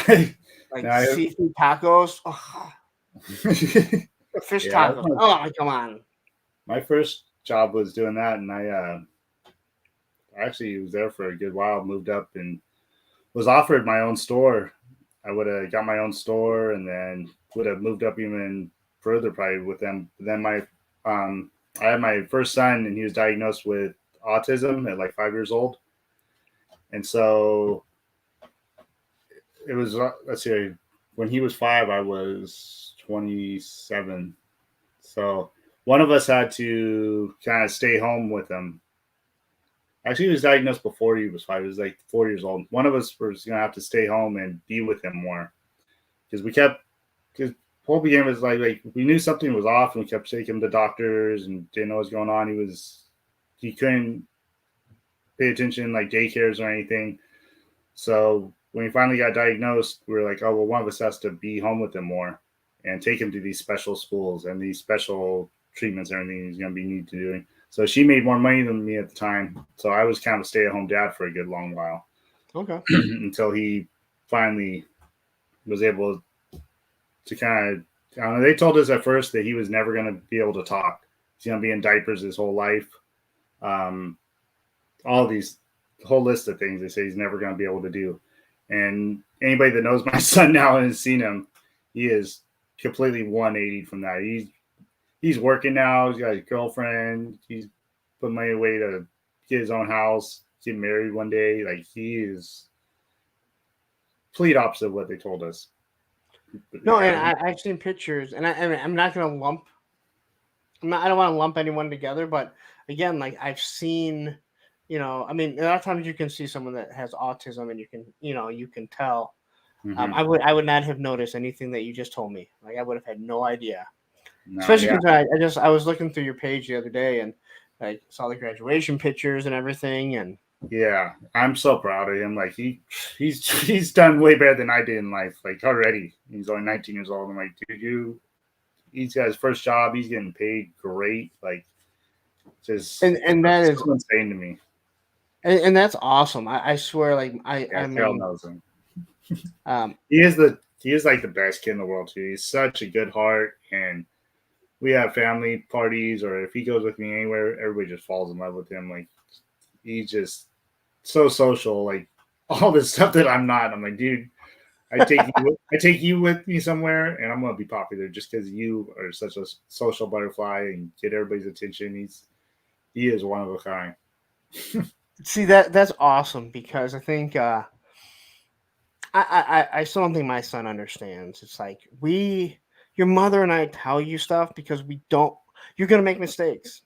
We don't want you to make all the same mistakes we made because we can help you out, but he's at that age where he listens to himself, and it's frustrating. So it's great to hear, like, it's great to hear what you had to say, and it's even great. I mean, it's even better to hear like, hey, they said he's not going to be able to do all this, and Yeah, which blew us away. We're like, oh man, this is gonna be the rest of our life. I figured I'd be changing his diapers and stuff still because what they told me. I was like, he's gonna be in diapers his whole life. I'm like, oh gosh, they diagnosed him as severely autistic because he was having a lot of problems. He was headbutting walls till his head would bleed and oof. all kinds of things that just was we didn't know what to do and what was wrong. But yeah, complete 180 from that. No, and like stuff like this is absolutely awesome to hear. And again, I'm not one of those people that doesn't believe what doctors say, but they're not always right. That's why you do get second and third opinions. Yeah, Don't you keep never going to know. different doctors to get the opinion you want, because you'll eventually find some crazy quack that will tell you what you want to hear. And they saying that he would never talk to. And I remember when he first started being able to say little words and stuff. I spent so much time with him because he loved to paint and color and stuff. I spent so much time in the backyard just naming every color there was brown, and we would go over them over and over and over: brown, yellow, pink, red, and he started saying them little by little, and just did that every day, hours and hours of it. And just seeing him finally start to talk, I was like, dude, these doctors said you would never talk. It's amazing to me. I remember coming home one day, or not home. I went to go to his mom's apartment. She was babysitting him for me. And I went in her backyard. I was smoking a cigarette. I smoked cigarettes back then. Looked in her backyard and I seen in chalk written on the fence, it said Elmo. And I was like, who wrote Elmo? And I went and asked her, I was like, who wrote Elmo? And she's like, I guess he did. And I was like, oh man. I was like, look at him. He wrote a word. And it was so shocking. I was like, there's this little tagger name. My tagger name's Elmo. That is, oh, And see, that's awesome. it blew my mind. I was like, he wrote a word. I was like, that's when I was just like almost in tears. I was like, dude, this is amazing. So, so they told you he would never be able to speak. When did he start to speak? And It took him a while because even at 5 years old, he didn't talk. Probably around 6.5, 7 years old when he first started talking, and words they could understand. Like even now, his speech is a little off. I'm so used to it, but like if you're actually talking, have a conversation with him, you can tell his speech is a little off on things. He kind of gets things a little backwards still. Reading and spelling for him is a little off still. It's kind of difficult for him. But other than that, you got full conversations with him. He's smart as can be. Like said, he's the one that showed me how to do everything YouTube. I wouldn't know how to edit or do anything without him. oh no, that's all. No, but like what you said about him like speaking, I remember when my kids were like little learning to speak, and like you would know what they were saying, but no one else would, or Yeah, you'd be around friends that have kids that are learning to speak, and you're like, you understood that, and they're like, oh, it's clear as day, and you're like, no, it yeah. wasn't. See, I had that, but it was just a little longer, probably to Yeah, like 12 years old, 13, until he was clear enough where everybody else could understand him too. but that's a. But I mean, again, that's absolutely amazing, amazing to hear. Like, uh, again, That's that's one why. thing with my kids. One thing I worked on because I was a trouble teen, and like I said, dropped out. Freaking was out getting in trouble, arrested.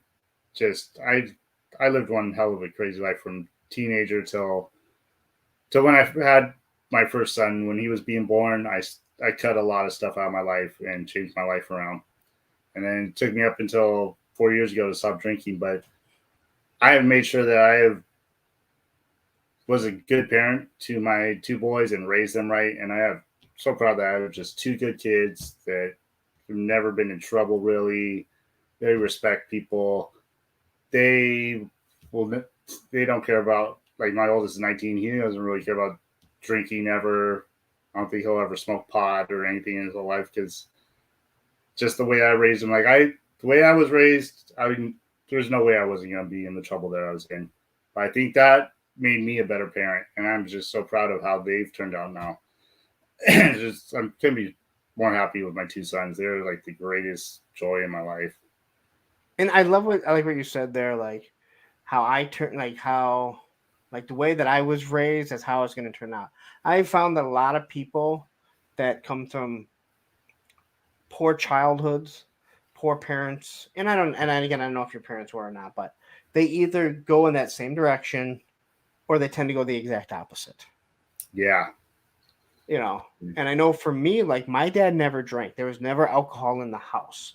And my mom passed away when I was young, and I've told that story before, and I'll tell it again one day. But that's why I was straight edge, and I didn't know what straight edge was. I just didn't smoke, drink, or do drugs. You know. Mm-hmm. So for me, it was never like there was never temptation. Like I remember all my friends, they always had like their dad's drank, so they'd just grab a beer and they'd handing it out, and I never wanted to do it. Um, So, I never had that temptation since my dad never did it. I was like, I'm never going to have alcohol in the house no matter what. So there's less temptation for my kids to want to do it. So I think it's great. I mean, and again, this is the type of stuff I mean, I love hearing all the stuff that happens with this channel and getting to know someone from what Oz and Ed, discuss. But I'm not gonna lie, this type of stuff is way happier and makes me more happy than um, Thanks, the Ed. Thanks, Carol. yeah the sadder stuff. But I absolutely love hearing that. Now, so your other son. Now, are they from the same mom? Yes. Okay. Yeah. And how old is your youngest? He's 15, gonna be 16 coming up. Oh, okay. So Yeah. I thought that they were further in age apart. So No, just 4 years apart. Yeah. So I quit after that. I was like, okay, no more for me. I tell everyone stop at 2. I tell everyone to stop at 1. Yeah. But I really say stop at 2, even though technically and I raised my stepdaughter. So Well, technically, me and mom didn't get along even when pregnant with my youngest, and by the time he was born, they both came with me, and she was off and about at the time until she got kind of her stuff together. So I raised him from an infant on for the first so 8 years of his life. so if you don't mind me asking, it sounds like maybe you and your wife or your ex, whatever, um, Never kind of married. both Dodge both. that bullet. You know what? Same with me. Never. when Yeah, people are me like, too. when people are like, "How long you've been divorced?" I'm like, "I was never married." And some Yeah, people I will can be like, tell "No, that. you Like, told oh, me you were what you guys married." I'm like, divorced? I'm like, "No, nope. I've never told anyone that I was married. mm, I just I had heathen children. I was just a heathen." um, it sounds like maybe you and your ex were kind of both in trouble, and that's how you found each other. And yeah, when we first met, yeah, we were both bad seeds. So okay, yeah, she actually was a friend of my niece. I have a niece that's like 3 years younger than me because my sister's older. So her daughter, she's only 3 years younger than me, and we stayed at my parents' house, and it was just her friend was in trouble with her mom and came to live at our house for a couple of weeks, and then we met each other, started seeing each other. It wasn't very long after I had a kid on the way. A little quicker than we planned on. Or we didn't even plan; it just happened. So yeah, it's I know, like for my son, my ex and I, we were together for a little while, and we just said we're not going to try and have a kid, but we're not going to try and prevent it. So if it happens, it happens, and mm-hmm. just Yep. like that. And then with my daughter, it was the same thing, and and I'm like, all right, why do people have a problem having kids? It's easy. Yeah, see, I had my second one, and then we were already having problems. So I was like, done for me. So anybody after that, I'm careful with. No, Especially but because I I do. haven't been really doing serious relationships. So I'm like, Yeah, definitely, if I'm not serious I with you, I'm do not kind having of. no kids with you. No, hell no.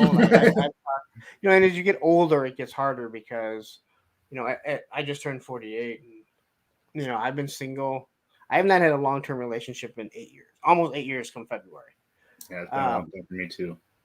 and it's kind of like, if you meet girls, like especially when I first started trying to get back in the dating scene in 41, 42, there's still a lot of like, you still like have an age range like, oh, I could date a 35-year-old. Not that I can't now, but a lot of them still want to have kids, which I'm like, whoa, that train has left the station. All Yeah. right. And I almost at times wish I was taken care of. So I could be like, I can't even have kids anymore. And then you kind of see where it goes. Because Yeah. How unfortunately, old it's were still you when you had your first kid? I was 30. 20. Oh wow. Okay. See, I was 22, and I'm glad I was younger. I mean, it was hard being 22 having my first kid, but I'm kind of glad I was younger and kind of got it out of the way. Yeah. And now me and my kids have like a great relationship. We nerd out together and everything. Still, it's Yeah, you know, Want to be Andrew that can. a little closer in age. Andrew can, but Still 22 years apart. he's into video games, and I don't play video games. I don't Um, as much anymore. yeah, Toys took over. he and I butt heads. I guess that's the best way to put it. Yeah, my He and I youngest, butt that's all he does is video games. the girl, if I said, "Hey, come in here and sit next to me and do a live stream," she would walk in here, sit down, and go, "What are we talking about?" I mean, before I did the one with Ryan Dreadnought Ryan, Mm-hmm. I got on. It was like 45 minutes before he just happens to pop on. The moment I turn him on, she just happens to walk through. He heard the whole thing, 15 minutes, and he's laughing his ass off. Because once she saw that, like, he's sitting there, she amped it up like 10. And he's like, oh my God. I'm like, dude, that's just her. That's just center of attention. And now she knows someone is watching. And again, we weren't live yet. She's just going on and on. I'm like, all right, you gotta leave. I'm like, I gotta talk to her. But she'll come in and just, she loves being the center of attention. But yeah, I see these people that are in their 40s and they're having kids, and I'm like, no, no. Yeah, see, I'm 41 now, and I cannot see myself having kids right now. I have 6 months left of child support for one kid. All right, I see a light at the end of the tunnel. All right, I see a light at the end of the tunnel. I am not starting over. All right, I'm not resetting that 0 clock like 24. Yeah. Yeah. Like my sister has 3 daughters, and they're close. They're in their 30s, and they having their kids. So I have like my little nieces and nephews. I babysit them since they're like babies and stuff. I'm like, oh, this is cool for me. I get to have them as a baby, babysit them, hang out with them, watch them get older. But they get to go home at the end of the night too. They're not with me 24/7. So, all right, Fat Dread, he says he's got to run. Hey, Yeah, catch the rest of it. Hopefully, you catch the rest of it on the replay, and yeah. So, what is your relationship now with with your mom? Oh, actually, we're at the best we've ever been, and it took a long time, but we were horrible to each other for a good long time there. Once we separated, but now she's remarried. Well, not remarried. She's married now because we were never married to begin with. Yeah, but she's married now, and she's finally settled down with somebody because there was a good time where she was out dating other people, and I was picky about who I want around my kids. I want as you should be. Any other dude, anything, yeah. So we fought a lot about that, but we're cool now. Like we do family functions and everything together. Go to football games with my kids, mascot football and stuff. And I like her husband. We get along great. So yeah, I would say my ex and I, we lived together for 11 months before she moved out. That was awful. And after she moved, as she moved out, it was a little rough. Actually, it was really rough. But I would say probably about between 6 months to a year, things had started to change. And then it was like, we've always done Christmases together. We've always done birthdays together. I think there was one Christmas. I think the first Christmas, maybe we didn't do together. I don't remember. But for the most part, we've done everything together. And I still go over families for like Thanksgiving and Christmas. I still go over there for everything, and it's like when something's needed, she's like, hey, can you come over here? When her brother passed away, I was the one that she called because her boyfriend at the time, I think she was dating him for maybe like a year, but he really didn't know him. Like I was good friends with her brother. And when she called me, it was actually it was the credits of Avengers Infinity War. And I just remember looking at it going, oh, she's calling a bitch at me about something. And I'm like, wait a minute, it's like 10:30. Why is she calling me right now? And I kind of walked away, and she just she just went off. Not off, but like just I hit, hey, hello, and she just started crying and saying he's gone and this. Can you come get the kids? And because she needed to go to the hospital, and so like we have a wonderful relationship. Again, I also tell people we have a great relationship because we don't have sex anymore. I don't see her naked anymore. She doesn't live here. We don't sleep together. I can walk away. I remember the first time dropping the kids off, and she started going off on me, and I went, goodbye. I turned the door and I closed it and I walked away. Yeah, see, I was even like, after we I don't need separated, to do this shit anymore. even after we separated, we had too long where we would make up maybe months down the road and try a little hit. Once we realized how I hate the word toxic, but we were toxic for each other, and so once we finally realized like we weren't supposed to be together, things started getting a lot better. Yeah. I love Allison. When my ex moved out, I told her to make sure he took all the trash with him. His mom had been staying with us. At the end, she was the trash. Good And old thank love you, house. Rhino. I'm not sure my son always thinks that, but I make sure my daughter knows it. Like you got to take care of me when I'm like you need to take care of me. When I'm old and can't take care of myself. Well, mom already said I have to take care of her. I said, which one do you want to take care of more, me or your mom? You. I'm like, fine. See, your brother can take care of your mom. Just realized I need to watch. Maybe what I say because my oldest son said, "Oh, I gotta go to work, but I'm gonna watch this later. He's gonna come back and watch this later." So I'm like, have I been talking about trash on his mom? No, you didn't. You didn't say He anything. knows.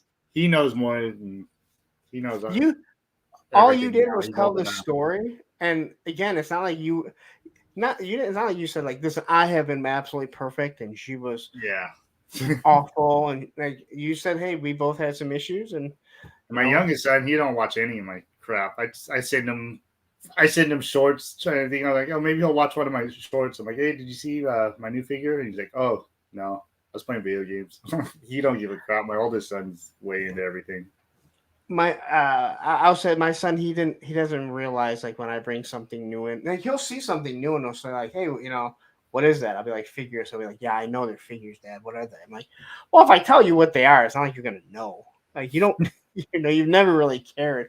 He'll look at certain things but he won't notice when I change the display unless it's something very large.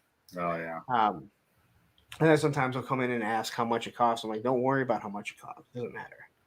And he's like, I'm like, none My of your oldest business. son, he's more into. He'll take my figures off the shelf and go out and freaking kind of play with them, or maybe start like doing like stop motion stuff with them. And my youngest son, he's all he does is in there playing video games, and he's smart as can be, and he's a smart ass too. Like he loves to be a smart ass to his older brother. But my youngest one, he can name everybody. Like my oldest son will be asking me, he's like, he'll be out there with my figures, like, oh yeah, what's this guy's name again? And then my youngest one's in another room. That's Trapjaw. That's Triclops. I mean, he pays attention. He has like this photographic memory. Like he knows dates. Like you wouldn't believe. Like you tell him a movie, ask about a Marvel movie or a cartoon, and he's like, oh yeah, that came out in 2019 in May 18th or something. I'm like, how the hell do you remember this shit, dude? Like, and he knows what's coming out, what the date is, video games especially. He's like, oh yeah, it doesn't come out till 2024, Oh God, 16th or something. I'm like, how do you know all this, dude? don't even get me started on the knowing the dates that a video game comes out. Like really, I mean, come on. My son is a lot like that too, where I mean, we he's do with toys, so he's very smart. He remembers all this stuff. He blows through video games. I think like a lot of people do. Like he knows them. He's like, oh man, like he's like, it's taking guys 30 hours to finish this. I finished it in 28 hours or whatever. I'm like, all right. well, I was That a means big you spent gamer. too I much played time a in lot. it.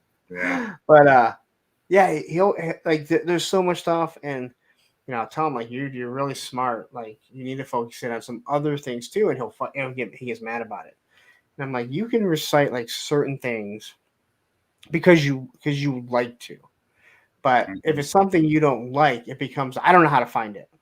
Google it. I don't know what to Google. Start Googling the words. It's very, I mean, you're asking me to do it. I don't even know what you're talking about, but you can Google it. You can figure out this video game that you just beat that you spent $70 on and you beat it in Right. 3 days. All right.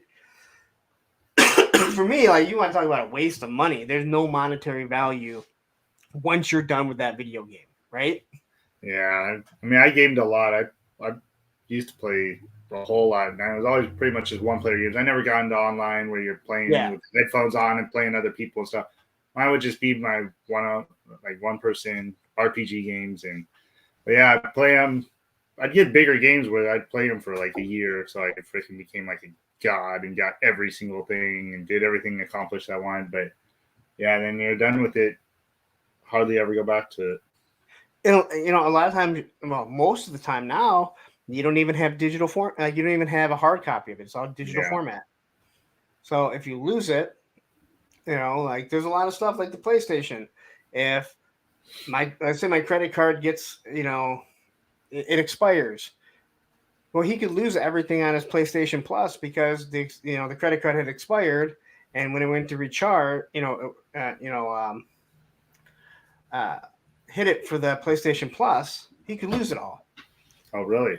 Oh, Yeah, I mean, I don't know how long it takes, but like if you cancel your membership or it gets canceled, you lose all those free downloads. Not the ones you bought, but all the free downloads. oh, okay. The free stuff, yeah. So like the free downloads, and at least this is how it was when he first got it. It was like, See, I never as paid long for as anything for them. I got Xbox and stuff for my kids, but I never paid for any Xbox Gold or all that stuff.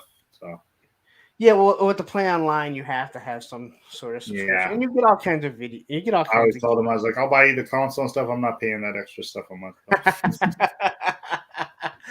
It comes at. It's charged on, I want to say, December 21st or 23rd. So I'm like, this is part of your Christmas present every year. It's $100, like right off the bat, and everyone seems to forget it. Like I get charged for it. Like mom's like, we need to get more for this one and that one, and it's like, yeah, well, he got this and he got that and he got this. Just no one can see it because it physically doesn't exist. Well, he's got to be able to open some stuff. Well, you know what? I can give him a box and I'll put a little note in it saying, "Hey, remember when you got Right. this?" With all the light switch. Yeah. I got you this. Down south is saying it's 120 now. Okay, thanks a lot. That makes me feel a lot better. I Oh, have to for remember the that subscription thing or whatever? Yeah. Okay. Man, I I had don't know. something like I thought it was 80. But I don't know. So, all right. So, 2 kids. So, what do you do now for work? right now I'm actually in between jobs. I Okay. was working somewhere at college, and then I kind of moved over to a school district where it was just probation period, and I was in with the bigger guys higher up. It wasn't much of a kiss ass like some of these other people were, and I didn't get to stay on. So right now I'm kind of looking for something to do, or I go back to my old job probably here eventually, which I don't really want to now that I've been away from it so long. I'm kind of So, yeah, how but I got savings and everything. I've been perfectly fine. so how do you support your collecting habits? Like I said, I've had save like a good amount of money in savings. Like I've Okay. been perfectly fine. And then I just buy toys here and there, and I sell a lot of stuff. Okay, that's what I was wondering if So you yeah, it's back and forth. So yeah, um I've been going a little hard this last month, and I'm like, I do need to slow down some. Like just like this week, I know I got a bunch of stuff coming in. Like I'm starting to buy stuff outside of Motu and just different things. I think the YouTube's kind of added onto that. it does, and it's funny that I will. This is something I've never even talked about YouTube. So you'll start to look at things you may have reviewed that aren't normal that did really well. Yeah. I have 4 gridiron videos and they all did very well. Not only for subscriber base, view base, but also financially. Now, I've only bought 2 gridiron weapons. My buddy dropped off multiple loadouts, like 2 or 3 different loadouts for me to do, and they've all done really well. So technically, it's all kind of free money, I guess you could say, right? Nothing's free, but he bought them. He's like, hey, you want to review them? So I just ordered a gridiron loadout because I'm like, you know what? I really want to see how it does. Like now that I have a bigger subscriber base, I want to see how a loadout would do, because I'll say this: there's not a lot of gridiron videos out there, which is really shocking for how big they are. But it's kind of like you find yourself, you'll see something that is doing well, and you're like, hey, yeah. Sorry, not sorry. We have all influenced you, Cob. I think that's a apology from Mythic Legions. Everybody's been trying to get me into Mythic Legions. I'm like, oh man, I'm so used to my Motu prices. I'm like, but yeah, I grabbed a couple and I didn't go down that rabbit hole like everyone said you will. But I'm also not a fan. Like I like the fantasy, but I'm not that fantasy guy. Even though I can't say that I'm all into Motu because I've obviously stepped back, but I have a very large collection. Sometimes I am still thinking about possibly starting to sell off and break it apart because I have all the figures for the most part. I have like the Triclops. Yeah, I mean I have the Triclops that people still want. I got Duplico when it came out. I know they re-released them. Well, Masterverse is nothing I don't have, and then I'm only missing like one thing for Origins, that 2-pack, the Adam and He-Man 2-pack. Okay, but but you'll find out like if you start like when you go more and more down that YouTube rabbit hole, you will start to look at stuff that did really well that may be out of your realm, and maybe you did 2 or 3 videos, and you'll look at like the first Mythic Legions video I did really well. All the ones since then, including Cosmic Legions, nothing. But the Gargoyles, exact opposite. The first couple, not really good, and then but I'm like, I'm all in. I want them. I'm going to review them. Then the Gargoyles started kicking in. Now, there haven't been any Gargoyles in quite some time. But every Gargoyle video that I do, subscriber-wise and view-wise, does really well. Doesn't really do good monetarily because they don't. Who's ever paying out doesn't pay out as well as most of my G.I. Joe stuff. But you'll find yourself like, hey, you know what? This one did really well. I should grab another one and see how it does. Because it's something that you enjoy. It's a line that you like. Why not try it and see how it does? Yeah, like when I did video with I got Turtles for my oldest.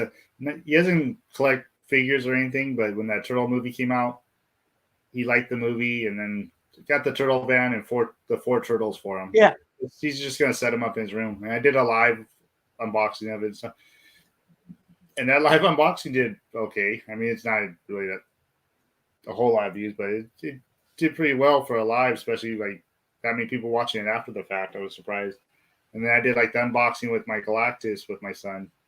And that turtle video did freaking way better than that. And my little one likes to rub it in my oldest son's face. He's like, "Oh, I did live with Dad, and you did live with the dad." And he's like, my video did a lot more than yours. So it's a little competition with him. I did a review of Galactus also that wasn't mine. My buddy said, "Hey, you want to review Galactus?" I was like, "I'm like, are you serious?" He's like, "Yeah." He's like, "Yeah, I'll just bring it over." Have you opened them? He's like, I looked at them, but I haven't opened them or taken them out. I'm like, yeah, I'll do it. Yeah, I thought like, okay. I didn't do mine till like a year and a half later after. Yeah. I had this was like, forever. Yeah, this was right away. I thought it was going to do really well considering it's this HasLab. Well, there's a lot of reviews out at the time, I'm sure, probably for the. Yeah, but you still think like, isn't that their biggest crowdfunded yet? Still is the Galactus. Yes. Yeah, so more. I thought the Sky More Striker would do videos. better. It did decent. I thought the His Tank would do better. It did okay, but not as good. And then you kind of start thinking, I don't think a lot of people are watching this just because the people that wanted it had backed it. So they don't need to watch a review. They've ordered it. Yeah, Yeah, sure. There's going to be those people that are interested in whether or not they should go buy it on the secondary market. But I'm just like, these HasLabs that's do true not. too. You would think that they would do so well because there's a smaller run of them, but yeah, not so much. That's something I haven't even thought about. Yeah, people want to see it because they can still go out to this like other stuff. They see your video and they can still go out to the store to get it. The Yeah, crowdfunding stuff is not like oh, let me watch this because I can still go out and get it. I haven't even thought about that. and the thing that the thing that I have found when it comes to YouTube is there's two different times. Uh, Reviews have a finite amount of time that they're going to do well, for the Yeah, most part. So if you get it early, that's why I was buying a lot of stuff from overseas or from the CMD store, which is out of Canada. So you can get it pretty quickly, get it, and get it up there. Or let's say some of those people get that stuff and you get it when Hasbro actually releases it. It's like 3 months later. It does well again because now yeah, everyone's watched those, but now that they're coming out and people can actually get them, now they're yeah, looking for a new video to watch, not one that's from 3 months ago. And I see it do really well. And also, like those people that got it first, and I've done, and it's happened with me too, they do really well. And then when it comes out again, you start to see another uptick in it. My my Crimson Guard did really well because BBTS just happened to get a huge batch of them, and I got one of them, so it did really well. Now this was before I was monetized, so I could have made a lot more off it. But then when it got released, all of a sudden it started getting views again, and you saw this other uptick on it. So there's like two different ways to look at it. Because like I said, as a reviewer, we have a finite amount of time to get those reviews done. But as long as you're pushing them out and constantly doing them, people get to know you. And like I said, with your videos, with what you're doing, people they want to hear your voice on it, which I think is awesome. I mean, that's what that's what you're working hard for. And again, I think your idea, everyone's idea of YouTube, as you get further, starts to change. And you're like, this is not what I wanted to do when I started, but I've gotten this far. Why don't I just continue to go? Um, so let me ask, as we're like kind of coming to the end here, um, what do you? We've kind of talked about it already, but what do you want for your YouTube channel? Have you really thought about what you're looking? like I said, I wasn't. I was just doing this for the hell of it and stuff, so wasn't But it expecting much sounds to like things begin have with. changed. But it sounds Yeah, like things have changed, right? yeah. Now, the goal for me, it's been like the last month or so now, is just let me hit those numbers for the monetized, but still don't even know what I'll be doing. Like I said, I got that first one. I'm like, I'm not even setting up stickers or I don't even know what it is, badges or anything. I feel like I got everything. I got so quick. I'm not even sure what to do next. So I'm just gonna continue just putting out little reviews here and there and some videos, and probably once I get working steady hours again, probably start up some kind of live. I don't know, maybe with some other people too. Something I could maybe do weekly, or even if it's just live unboxing, just start doing some more lives and get myself on the other side of the camera, get to actually talk to some subscribers and chat and stuff, and get to know people. So, thanks, Ed. Yeah, he's dropped it a couple of times now. Okay, I'm I just bad at. want people to. You can tell I don't do lives. I'm bad at keeping up with the chat here. I'm like, hey, You know what? It's difficult. I mean, I know there's a lot of people. I've Their done like a videos, couple lives, and I'm like, it's hard for me. I'm like, man, it must take some getting used to. yeah, it does. I'll be 100% honest. Um, like this is kind of like it's more difficult for me to read the comments. And there's only 20 people right now. There was like 30 people tops, I think. because I'm asking you questions and I want to hear what you have to say. When I'm doing it alone, it's even. I mean, it's actually really hard. There's especially I have so many chats. The community's going in. You don't want to grab. A lot of times you grab the wrong chat. But I think with, let's say, like Geek Dad Life, Oh yeah, that where they're I kind of know. going back and forth, or Toy Anxiety, where there's multiple people kind of talking, you have more chances to kind of read the chat and see what's going on. Now, they have a lot more people chatting. So I don't want to say it's easier, but you don't always have to be engaged on, you have Mhm. another person talking and you're not trying to find out exactly what what their answer is because you're not asking maybe not a specific question. Also, a lot of them do have um, producers that will highlight and star comments. I don't ever star comments, and I really probably start. I need to start as the show gets bigger. As my shows get bigger, highlighting is probably a good idea. So it just puts them to another side, and then I can go ahead and hit that. So no, like I said, yeah, doing the Uh, lives. That's just yeah, you see, know I have it takes time. StreamYard, and I haven't even really messed with it. I don't know, is that what you use, StreamYard, right? Yeah. Yeah, I have StreamYard, and I've messed with it a little here. I've done some private lives with like some little groups I have with buddies and stuff, just testing it out here and there. But I've never done my own live with StreamYard at all yet. And it's something I have to figure out if I do start doing that. Oh, it definitely takes time getting takes time to get used to. I mean, even now, over a year doing this, there's so many buttons in here that I never really go into. And it's one of those things that you really have to spend some time on your time off and just hit a stream alone, whether it be private or just do a recording maybe with a friend or whatever, and figure out what all these buttons are and how to bounce back and forth between them. That's probably the Yeah. biggest thing for me is Yeah, I've done knowing like where a they're at. couple here and there, but I need to start doing them more and get in there and messing with it.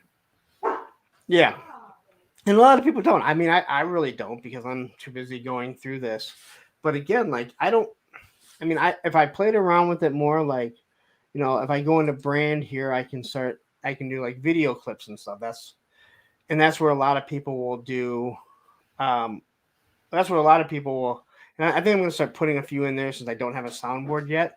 But to get to the brand, I got to leave the comments. So then I don't see what comments are coming. And like on Monday night, it's just Yeah. a Oh, flutter of I'm there things. Monday nights. I see your chats flowing. Yeah. And again, I'm getting 13 to 1500 chats. And a lot of the chatting is them interacting with each other, which I say that's exactly my Monday would not be what it is if the community wasn't communicating the way they are. But I mean, you'll see that sometimes I bring up something that's in the middle of a conversation, and then then you want to figure out what the conversation is, but at the same time, you have to keep the stream going. um, it takes time to get used to, but the thing that I've noticed, at least with our community, people seem to be very patient and they're okay with it. And if you accept that sometimes your show is a shit show, they don't get mad about it. They laugh about it. You can, you can make jokes about yourself and rip on yourself. And as much as I go at people, if I wasn't able to take it, like I dish it out, it'd be a long road for me because that chat would get bad. And because people know when you're aggravated, people are going to come at you, especially if you dish it out. Like you dish it and then you can't take it and you whine and cry about it. Okay, people are coming for you. Yeah, I think how I first came across you now, where if I just started watching you or if we started talking on Oz's first, like I think it I've might have met been. so many people so quick. When I go think back on, I'm like, I don't even remember when I first started watching, and well, It might have been Oz's. might have been, or you might have done a Motu video, and I I Yeah, hopped it could on have been. that. I mean, you would I have been, can't even one remember of now. 20 people that saw it. Right. Yeah, like I've met so many people like so quickly too in this time that I've been just in the community. Like it's it's insane to me. They're trying to keep up with everybody in IG chats, and I've never been so connected on social media like I have been the last couple of years. The amount of people that I have a conversation going with on IG is crazy. And that's what, again, like the whole Viper Island thing, that's what really There's so pisses many me off. groups and different things. I'm bad about keeping up with people. Yeah, like the whole Viper Island thing with me getting my original Instagram nerfed is that whatever, dude. The pictures and shit I can deal with, but I had conversations with my daughter that I can't get.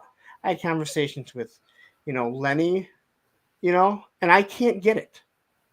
Wait, are you still on the new one? Yeah. Like you messaged me today. That's on your new one. You haven't. Yeah. You never got your old one back. No. And there's again, like Chaz sent me something over. He's like, "Hey, you can dispute it." I'm like, I can't get on it. If I go to it, like if I log into it, it is 5 to 15 minutes of me trying to figure out how the fuck I can get off of it to log into one of my other accounts. I have multiple accounts. I have my private, then I have my skateboarding one, right? Yeah. If I go on that, it creates this loop that I cannot get off. And it takes forever. Logging in out of this, completely closing it, going in on, on my browser, like all this stuff to do just to get off of it on my phone. So I can't dispute it. There's no one to contact, at Instagram or Meta and say, "Hey, dude, how the fuck can I get this back?" I don't even care if I get it back. I just want access to see all my conversations, because there's certain people that I'm not going to say I'm friends with, but I'm friendly with. Lenny is like one of them, right? From the designer of G.I. Joe. He doesn't know me. He knows me, but he doesn't realize that I don't have the same Instagram page anymore, and I can't contact him. I mean, I can go through Hasbro if I want to, but it's just like, but I just have these long conversations, and that I had with people. One of them is my daughter. I send her dog videos all the time, because I'm not going to send my friends dog videos, but I have all these dog videos. But the account is still there. Like, you can go to the old account and see everything other than what the guy whined and cried about. Quickly wants to hi to Toy Mama. Hello everyone, just stopping by. You're hot. The like button. Oh, hit the like button, and we'll watch replay later. Have to deal with grandkids. Nice to see you, Cob. What about me? It's not nice to see me.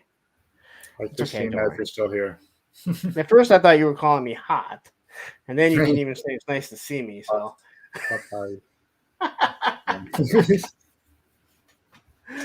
To me, the hardest part about doing lives is reading the actual comments. I'm not the strongest reader. I think most of the people know. And it doesn't help when someone, I don't even want to say it's a typo, but the iPhone or maybe Android, I don't know, I never dealt with an Android, something changes, and then you're reading a sentence, and here you are like trying to figure it out, and you're trying to read it and everyone's watching you like, yeah. But there's so many times that I've forgotten the name of something, and you see in the chat, and they're like, "You can't remember that?" It's like, dude, sit up here by yourself for 3+ hours. Oh yeah, no, I get that because I'm bad about that.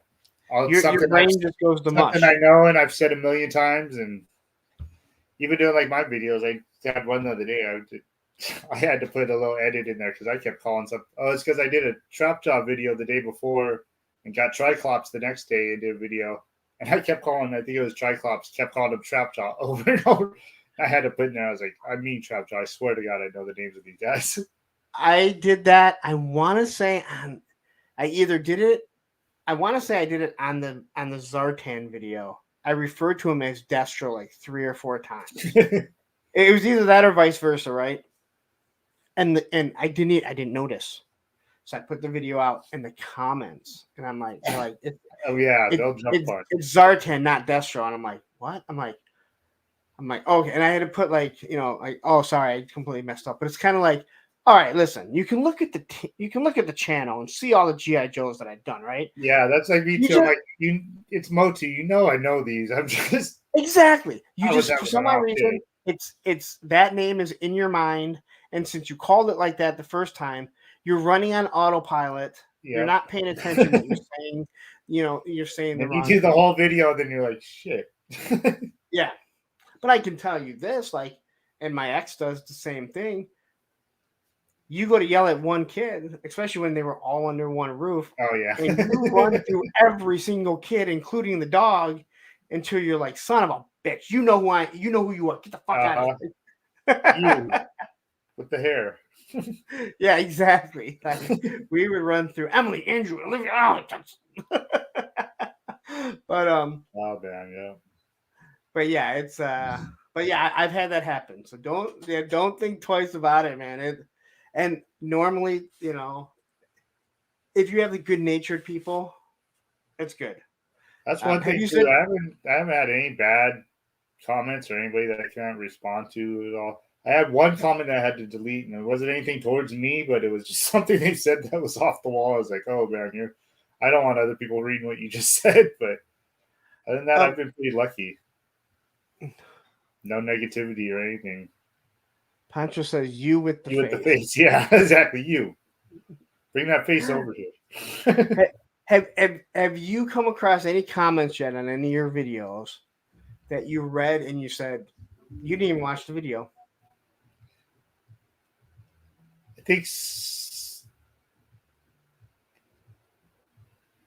not really. No, I've had like I was just thinking about one the other day. I was because I had a video that I did a review on and I did a short on it, and they commented something on one of them that made me think. I was like, "You didn't watch it." I was like, "Oh, you're not even talking about my short. You're talking about my review or something opposite." But no, nothing I've really came across where like, "Oh You yeah, you gotta will, watch it." and you'll notice, and you'll be I'm like, waiting. I'm waiting because everybody tells me, "Yeah, you're gonna get some negative comments, this, that." And I'm like, you know what? I haven't really got anything. I'm like, if somebody does like my shit, I guess they're just not telling me. So that works for me too. "Oh man, yeah, you'll get negative comments." But Yeah, I'm again, waiting for you it know why? still. And if Matthew, yeah, I know Matthew. I think he's still here. Matthew can tell you. I will send over like screenshots and go, "Hey, tell me you didn't tell me you didn't watch the video without telling me," and he'll Well, be I've seen like, some of your screenshots. Yeah. "Yeah, like it's like you didn't even watch the video. You saw the thumbnail, you probably turned it on, and then you went right into it. You know, I've also had people comment, and then they come back and make a comment underneath and go, "Oh, I should have finished watching the video before I made the comment because you corrected yourself." And it's like, yeah. What's funny to But me yeah, is when Mega J did that video and mentioned me in it, and then he kind of did a review on my review of the video. I saw a negative comment in his comments, kind of towards me because I was getting figures early and stuff. But I was like, oh wow, I was like, there's some negative comments in J, but he has a lot more people coming and commenting yeah. there. I was like, but it was just funny. I was like, oh wow, here's a negative comment towards me, but it's not on my channel. So So here's another thing. Now this I find hilarious. I don't look at this too often, but every now and then, because you can't see it on you can't see it on the app, and I'm normally not in that part of the YouTube studio.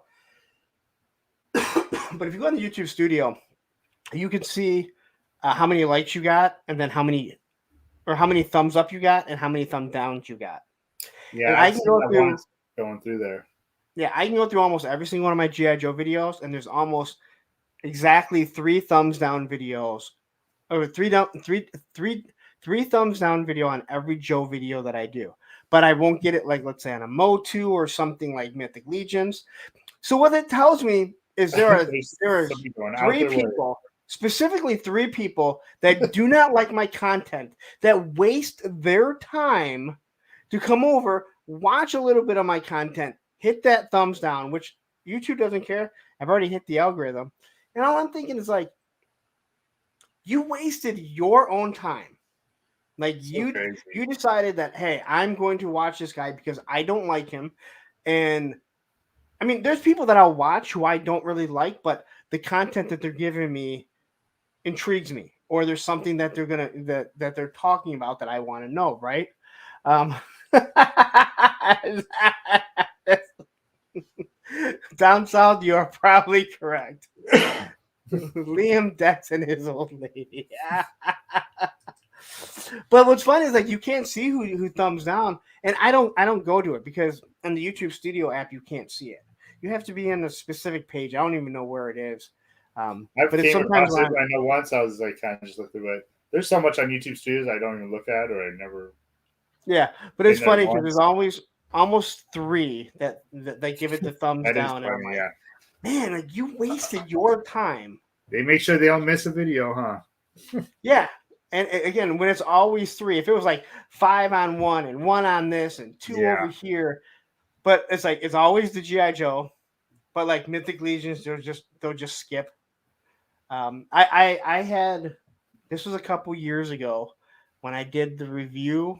I did a review of my GI Joe room, and one of the comments was, "You reviewed your toy room wrong," and I went, "Oh, how exactly can I show off my toy room wrong unless if I was walking through, like having the camera facing me and making you look at Right? everything? Like, how can I review it wrong? I'm showing you my toy room. It's not even a review."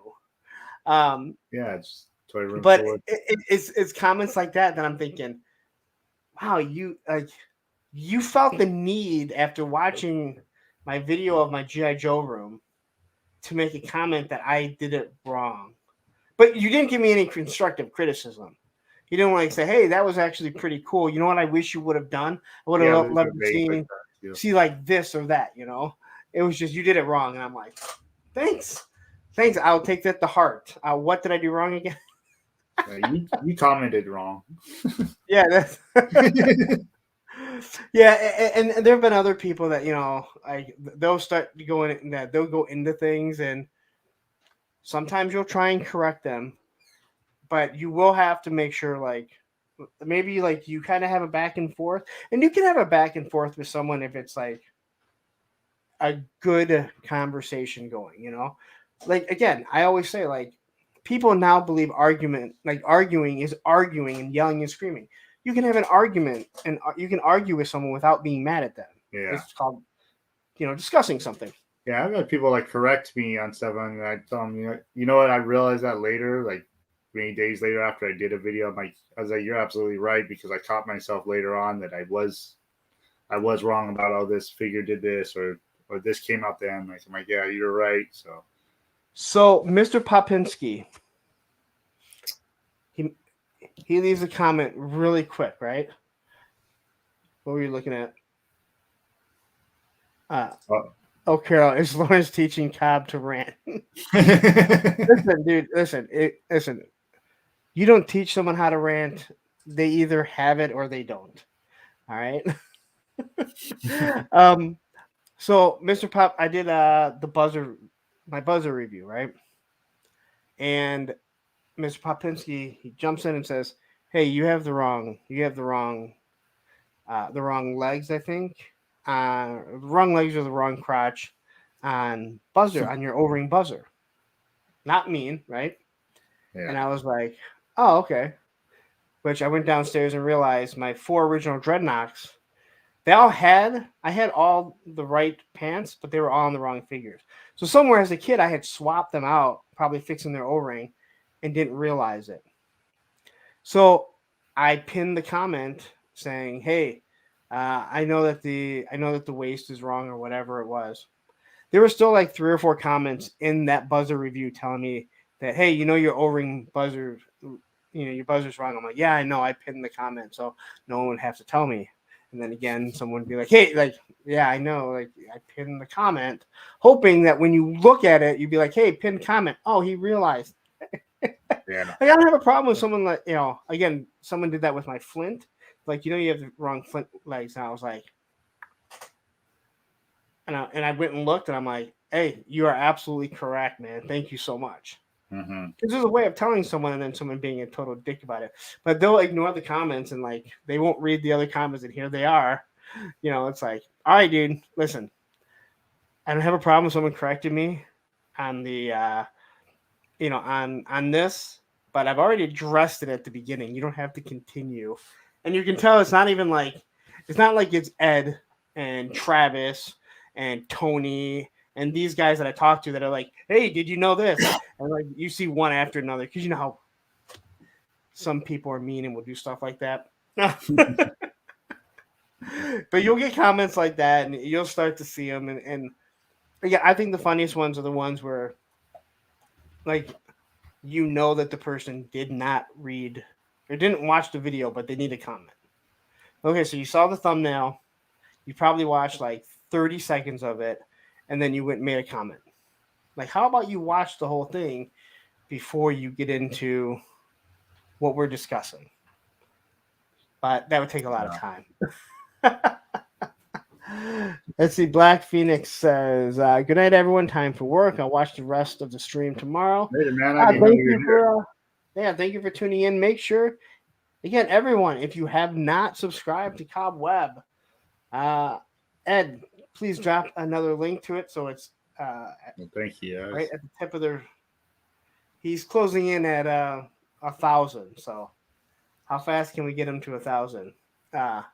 I still can't believe that. Says, I need a Cob collection video. Is there one? Yes, Tony. Do you know how to subscribe? Cob collection video. I have 2 that I did early on of just all my origins and all my Masterverse, 2 separate videos, but they've grown a lot since then. And I've learned to film and stuff better since then too. There were some of my earlier videos, but I think I can say this. I have never gone back and watched my room tour videos, and I need to. So like, I haven't watched anything really of mine. So the most views that I have is like an 11,000 views, and it was my first toy room that I did. And I believe the vehicles are actually on the floor and stuff. And it's from like, I think that's 8 my or 9 biggest ones years too. ago. Is my Motu, my origins and my Masterverse when I showed off all the figures and went through them all. Those are my biggest videos. I need to go watch it just to see how much everything has changed. Like how much stuff that I've added since that time. Because it is, that's again, I see too. I mean, it hasn't been that long. It's been under probably 6 months at the most since I did them. So yeah, a non-toy collector may not notice, but like a toy collector, and for us, like we notice everything, how much has changed. Looking at all my other random stuff I got now. I have so many boxes of stuff. Like I said, it's been a busy week. I have random figures everywhere. And I got a figure coming tomorrow that I'm really excited about. I'll tell you about it later. So, really different. I haven't seen many reviews on them, I don't think. So, see, okay. So, I don't believe that you need to be first for a review. I don't even think it's new or anything. It's just a figure that I wanted badly. Like, yeah, it's amazing to me. I think it's been out. Like when I did the buzzer, I was the first one to get it out by good. Well, there was a few other people that got it out, but they weren't known, so they didn't do that well. So there is a cool feeling to it, right? But I gotta say, when you are like waiting, and you're seeing like no reviews are going up, and you know what's coming, you're like, please don't drop a video, please. I just want to be the first. But again, you don't have to be. It's one of those things that I've caught myself doing that too. Yeah, I do that, and and I've always like doing like these videos. That's what, like Oz has told me too. He's like, oh yeah, it helps. You're getting these figures earlier than a lot of people are. But I've always kind of been doing that. If I see somewhere to get something early, even before I was doing YouTube, I'm like, oh, even just for me, I want that figure. I want to hold it. Even if it was just put some pictures up, like, hey, look, I got him. So Travis wants a hint on what's coming in. Hint. For that video, I'll say Excalibur. Okay, that's a hint. So I will say this, like for me, one of the reasons why I do reviews and get one of the reasons why my reviews go up so quickly is because if you watch them, I like to show you what it's like right out of the box. I don't want my figures to sit. I want to open them. I want to display them. I want to take pictures. I want to play with them. So I can't like when I get like 5 or 6 figures in at once, I know I can't do all the reviews that day, right? Oh yeah, no, that It kills drives me nuts. me. I'm like, I'll come home from work and let's say I've done 2 and I got 3 or 4 more left, and I'm like, oh my god, Yeah, when you get a whole wave in, I'm like, yes. oh, yeah. And and again, how I do my reviews, but I'm like, I want to play with these fucking figures. I know that's my problem is I want them open because I want to play with them, and then Yep. I'm over in like our like IG chats. I'm like, okay, I got this wave in. What do you guys think? Who do you want to see first? And they're like, oh, want to see this, want to see that. And I'm like, damn it, because I wanted to open this one, but since you guys are saying this, that's probably what I should do first. But I'm like, I wanted to open this one.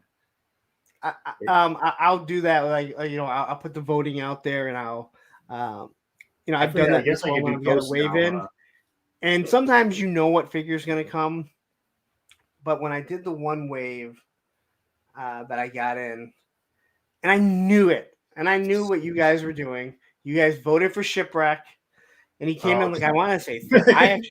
I actually thought he was going to come in first because even though the other figures I think people were more interested in, the people that are regulars.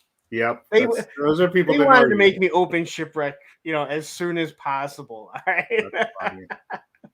But you're right. Like you vote, and you're like, I don't want to do that one. That's not the one I want to open the most. Right? Yeah, yeah. I've done that a couple times now. I'm like, damn it, I knew you guys were going to say that, but all right, let's open it up. But that's how you start to that's how you start to look at things, and it's And that's you what's do killing really me start. right now is I got all these figures. I got those mythic legions I won. I got 5 of those all together at once. I'm like, I don't know if I should just do a live or something. Maybe open all those. They're older figures, so I got them for free, and they all came at the same time. And then I have other stuff that came in this week that I ordered. I did a couple videos this week that I put out already.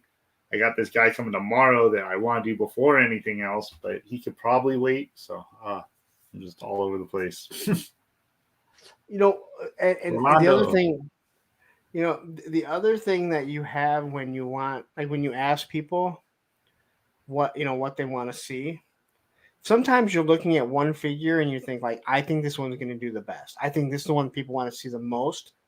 And if you ask people, and obviously, especially in the community tab, if they can see the vote, you can't really. I mean, you could, but then people be like, "Why am I going to vote if you're just going to do what you want to do anyway?" Yeah.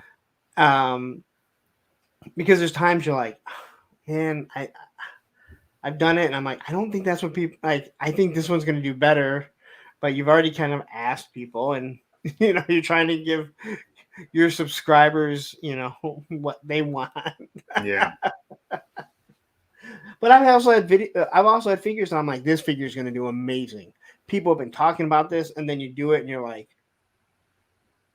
do I need to light the wick again? Like, what's or even, like? a lot of the times it's the videos that I feel like I did so much good work on, or I put a lot more work into it. I'm like, oh yeah, this one should do a little better and doesn't do crap. Then video I'll be done. I'm like, God, that was crap. My editing sucked, or I freaking stumbled on my words too many times, and video does great. And I'm like, I just never know. that's pretty much what I've learned about everything YouTube. You just never know. I was gonna ask, have you had any videos where, like, when you're done doing it, that you just look back and you're like, I didn't feel it. Like, I think it's gonna be off. A good few times, yeah, where I'm just like, especially when you're editing, and I'm editing and I'm going through it, I'm like, oh God, just cut that part out. God, this sounds like I'm just so frustrated with myself. I'm just like, then I get done, I'm like, this video's not my favorite, but put it out there, and then it'll do good. And I'm like, it's just I've had there was a section of there was a few videos in a row, and I just was not feeling it. And I remember saying something to Matthew, and Matthew's like, he goes, "You didn't seem engaged." Like, You could just tell. It was like maybe he could because he watches all my videos and him and I talk so much, so he's gotten to know me very well. Maybe other people couldn't tell, but I know for me, I was just like, yeah, like this is not like I don't feel it at all. Um, and again, all of a sudden it does very well. And Well, I've already but had yeah, where I took a break there because I was kind of overwhelmed myself doing just between doing YouTube video stuff and then other personal stuff in life where I was like, oh, I just need I was a funked, took some time off. Didn't realize it kind of turned into 3 weeks, almost a month that I hadn't put out a video at all. And I was like, Jesus Christ. So there is, especially if for me, if you have an addictive personality, like I don't have anything to put out. Like my buddy actually dropped off the he dropped this off for me to review. The yeah, I'm still here. big Lobo, and then he also dropped off the Storm collectible one for me to compare. He's like, I haven't seen you put anything out. I know you don't have a lot of stuff coming in. And it's kind of like really enjoying not doing anything. But at the same time, I'm like, wow, I need to put out some content because you do start to get lost in the algorithm. I don't think, when the next Joe comes out, I don't think it's like no one's going to watch it because no one's putting out Joe stuff right now. But, and I didn't go all in on the Valaverse wave. I only got a couple of figures coming out. So, and they're coming through Hella Dope Toys. So they're going to come out after, other people other than Bobby. I'm starting to buy stuff like in between Motu now because I started out, I'll just doing Motu videos. Now when there's a gap, I find myself online shopping a lot more, finding new toy companies and stuff. And that's the scary. I try to control myself, but I'm bad about it. That's the scary thing. You start to find yourself picking up stuff that you like, but you weren't sure if you should do it. And next thing you know, you've ordered 3 or 4 of them. Yeah. And you're like, did I really need this? I've got a bunch of random stuff. Now, mostly I stick to kind of my fantasy stuff, and that's like the Mythic Legions. I'm not all in on like every figure. Like I'm still picky about what I like and stuff. So yeah, I'll probably start picking up more of them here and there, but maybe 1, 2 out of a wave. I don't know. I've gone through some stuff now and looked at them. I'm like, oh, these are cool. They all look great, but they're just amazing. Some aren't quite for me. Yeah, and that's why everyone was like, oh, once you go down the path, like for me, it was like, all right, well, I mean, they're awesome. I think that the paint, the sculpt on them, it's second to none for the most part. And again, when you start looking at the $50 price point, and I know before people start telling me that, if you buy it on pre-order, you get it, much cheaper. I don't want to wait 2.5 years or whatever it's going to cost, however long it's going to take. I know it seems like the new one is a little bit shorter, but it's like I'm not all in on it. If it was G.I. Joe Classified and you said, hey, you know what? All right now, you'll get it before everyone else. This is how much cheaper it is. I'd be like, all right, because I'm all in on it. For Mythic Legions, I'm sorry, I can't drop $85 on a bear that. Yeah, I almost bought that bear. I almost got that bear. Just I kept looking at it, and I was like, I don't have space for it. I was like, in a year, I might have space. I'm like, but do I want it? Do I need it? I was so back and forth. I finally was like, if I want it, I'll get it eventually. It looks amazing, but I can say this: like the horse, even though that's for the Headless Horseman, I had Grunt on it. The horse makes more sense because I can put any Joe on it and have them riding, and it makes sense because people still ride horses. There's not a lot of people fighting bears. Now, I do believe there have been a couple of G.I. Joe episodes where they fight bears, so you could do something. A lot of my figures could, but still, I just didn't pull the trigger on it. Yeah. And it looks amazing. I mean, it does. Yeah.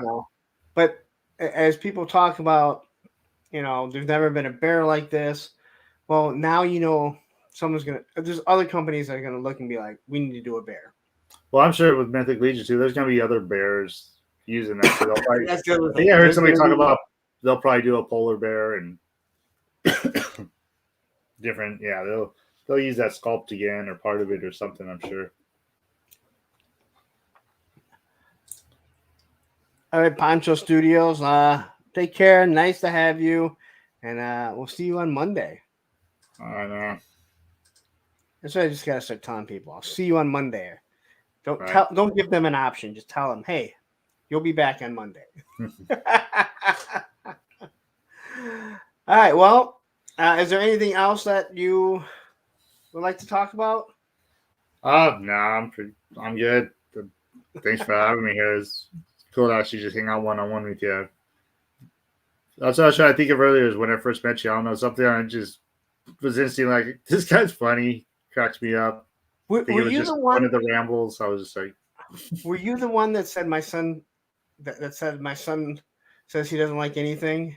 yeah, that was one. That was a little while back. Yeah, I was watching Monday night with you, and my son kept coming and asking me questions, and I was trying to pay attention. I was watching your live, and every time he came in, he was like, he was hearing what was going on, and he's like, "Man, this guy doesn't like anything." Because I forgot you were doing toy news and just a bunch of trash figures or something. You didn't like, and I started laughing so hard. I was like, "Yeah," I was like, "It's just if he doesn't like something, he lets it be known." Yeah, I don't hide.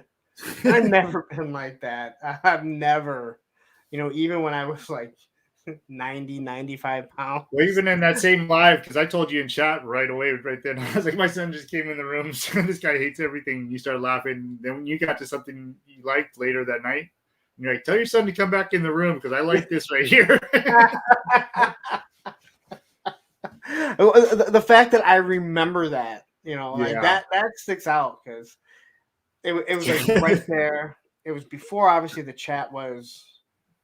I think it was before. That was my oldest son who. Yeah, the popularity had grown for the show. But I just remember that, like, Because I I don't was even know what dying all I night don't and remember over what I here was I was talking about laughing. though. But I hear that all the time that people are like, "Oh, you don't like anything," and it's like, do you listen to what I say? I mean, I'm just objective about a lot of things, but people do find that negative. I'm not saying I haven't been negative on some things. Um, Carol says Lawrence's rants grow on you. Well, yeah, again, like as I mentioned, I don't come out to rant. It happens.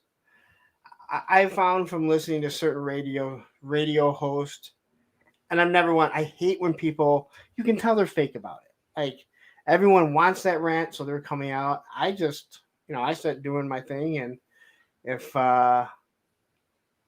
it happens, it grows into that. So but I try not to get worked up. But if I'm on steroids, that one time.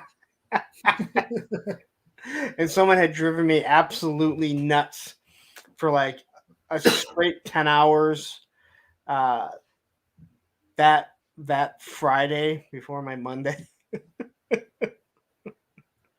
Maybe even longer, probably about 24 straight hours. Someone had driven me absolutely nuts on steroids. That was the first time that Viper Island put in um, uh, a copyright strike against me. It hit me, man. That was the fact that everyone remembers it, I guess, is what makes it, I guess, good. So, where can everyone find you?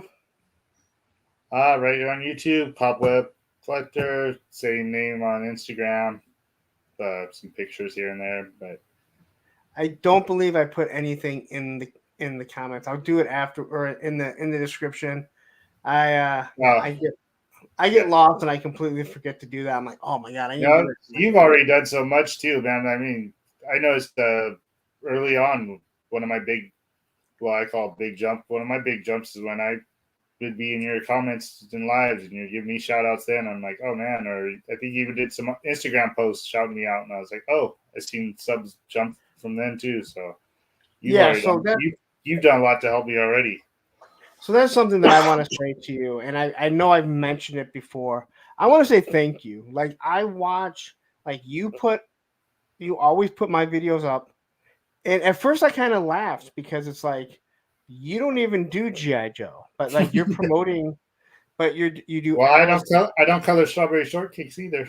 yeah, But but you everyone put else in there. Allison's, and that's one of the reasons why, um, especially the moment I see you, usually in the chat, I'll say it because like he's I've been no one's asked you to do it, but all of a sudden I'm scrolling through and I'm like, oh, he just promoted my latest review on Instagram and on Facebook, and it's not like it's just me, because as again I hate using influencer, but as you become an influencer more, there Yeah. are some people that will gravitate to certain people, right? And it's like, oh wow, they'll do something for this person. I'm like, no, he's putting out every like people that he sees that he likes, small or large, he's putting it in his, on his page, on his story. So he's saying, hey, you know what? I like this guy. Check him out. I like, this girl. Check her out. And I'm always Yeah. seeing mine, Allison's. I'm drawing a blank on other people, but I know you do a whole bunch of other Yeah, people. it's So just people, everybody I've met, friends, and everybody that I know is a real person out there doing YouTube and trying to do some. And like I know you said before too, I don't know if one person sees those and even goes over and watches you guys from it, but if they do, they do. I'm like, you know it's out. what? For me, I can't speak for everyone. For me, it's the fact that you are thinking of other people. And like you said, hey, you know what? Or even if it's just a reminder for somebody, like, oh yeah, Yeah, I but was just going the to watch fact that, that, and here it is again. So you go out and you do it, um, to me, it means the world because, and I say that all the time. And every time I get a channel member, a super chat, and again, I go over. And it's like it means the world to me because no one needs to do this. yeah, And something like that, it's just you're saying, hey, you know what, dude? I like this guy. He's a friend of mine. I like Allison. She's a friend of mine. Check her stuff out. And like you said, maybe no one even clicks it. But the fact that you take your time, and even though again, it doesn't matter how much it is, it's showing the type of person you are. So I just want to say thank you for well, you're every very time welcome, you do that. everybody, all you Yeah. guys. I appreciate So all you guys because you guys all mean a lot to me. Like I said, being getting sober and joining this new community and meeting new friends and socializing and stuff. A lot of you people have really grown on me already, so I'm happy to be able to be on here with you, consider you a friend now, and having the conversations we have, hanging out Saturday nights, and everything we do. So yeah, and like I said, all awesome stuff. I truly enjoyed all of this, and loved having you on. So thank you very much for giving me a little bit of your time on here. That sounded very homoerotic, but No, in a very heterosexual way. very. I like that. As a So anyway, JSI mob. so we are going to get out of here. Thank you very much. Thank You, Cob, once again. I can't call you by your name. It seems weird. I know. Like I said, once you get So, calling all somebody right, that, yeah. go ahead and follow them. Everyone, I will see you guys all again Monday night. Unless you're a channel member, then tomorrow at 10 o'clock will be a members only stream. So, you guys all take care and have a wonderful weekend if I don't see you till Monday. Once again, Cobb, thank you. Thank you. Later.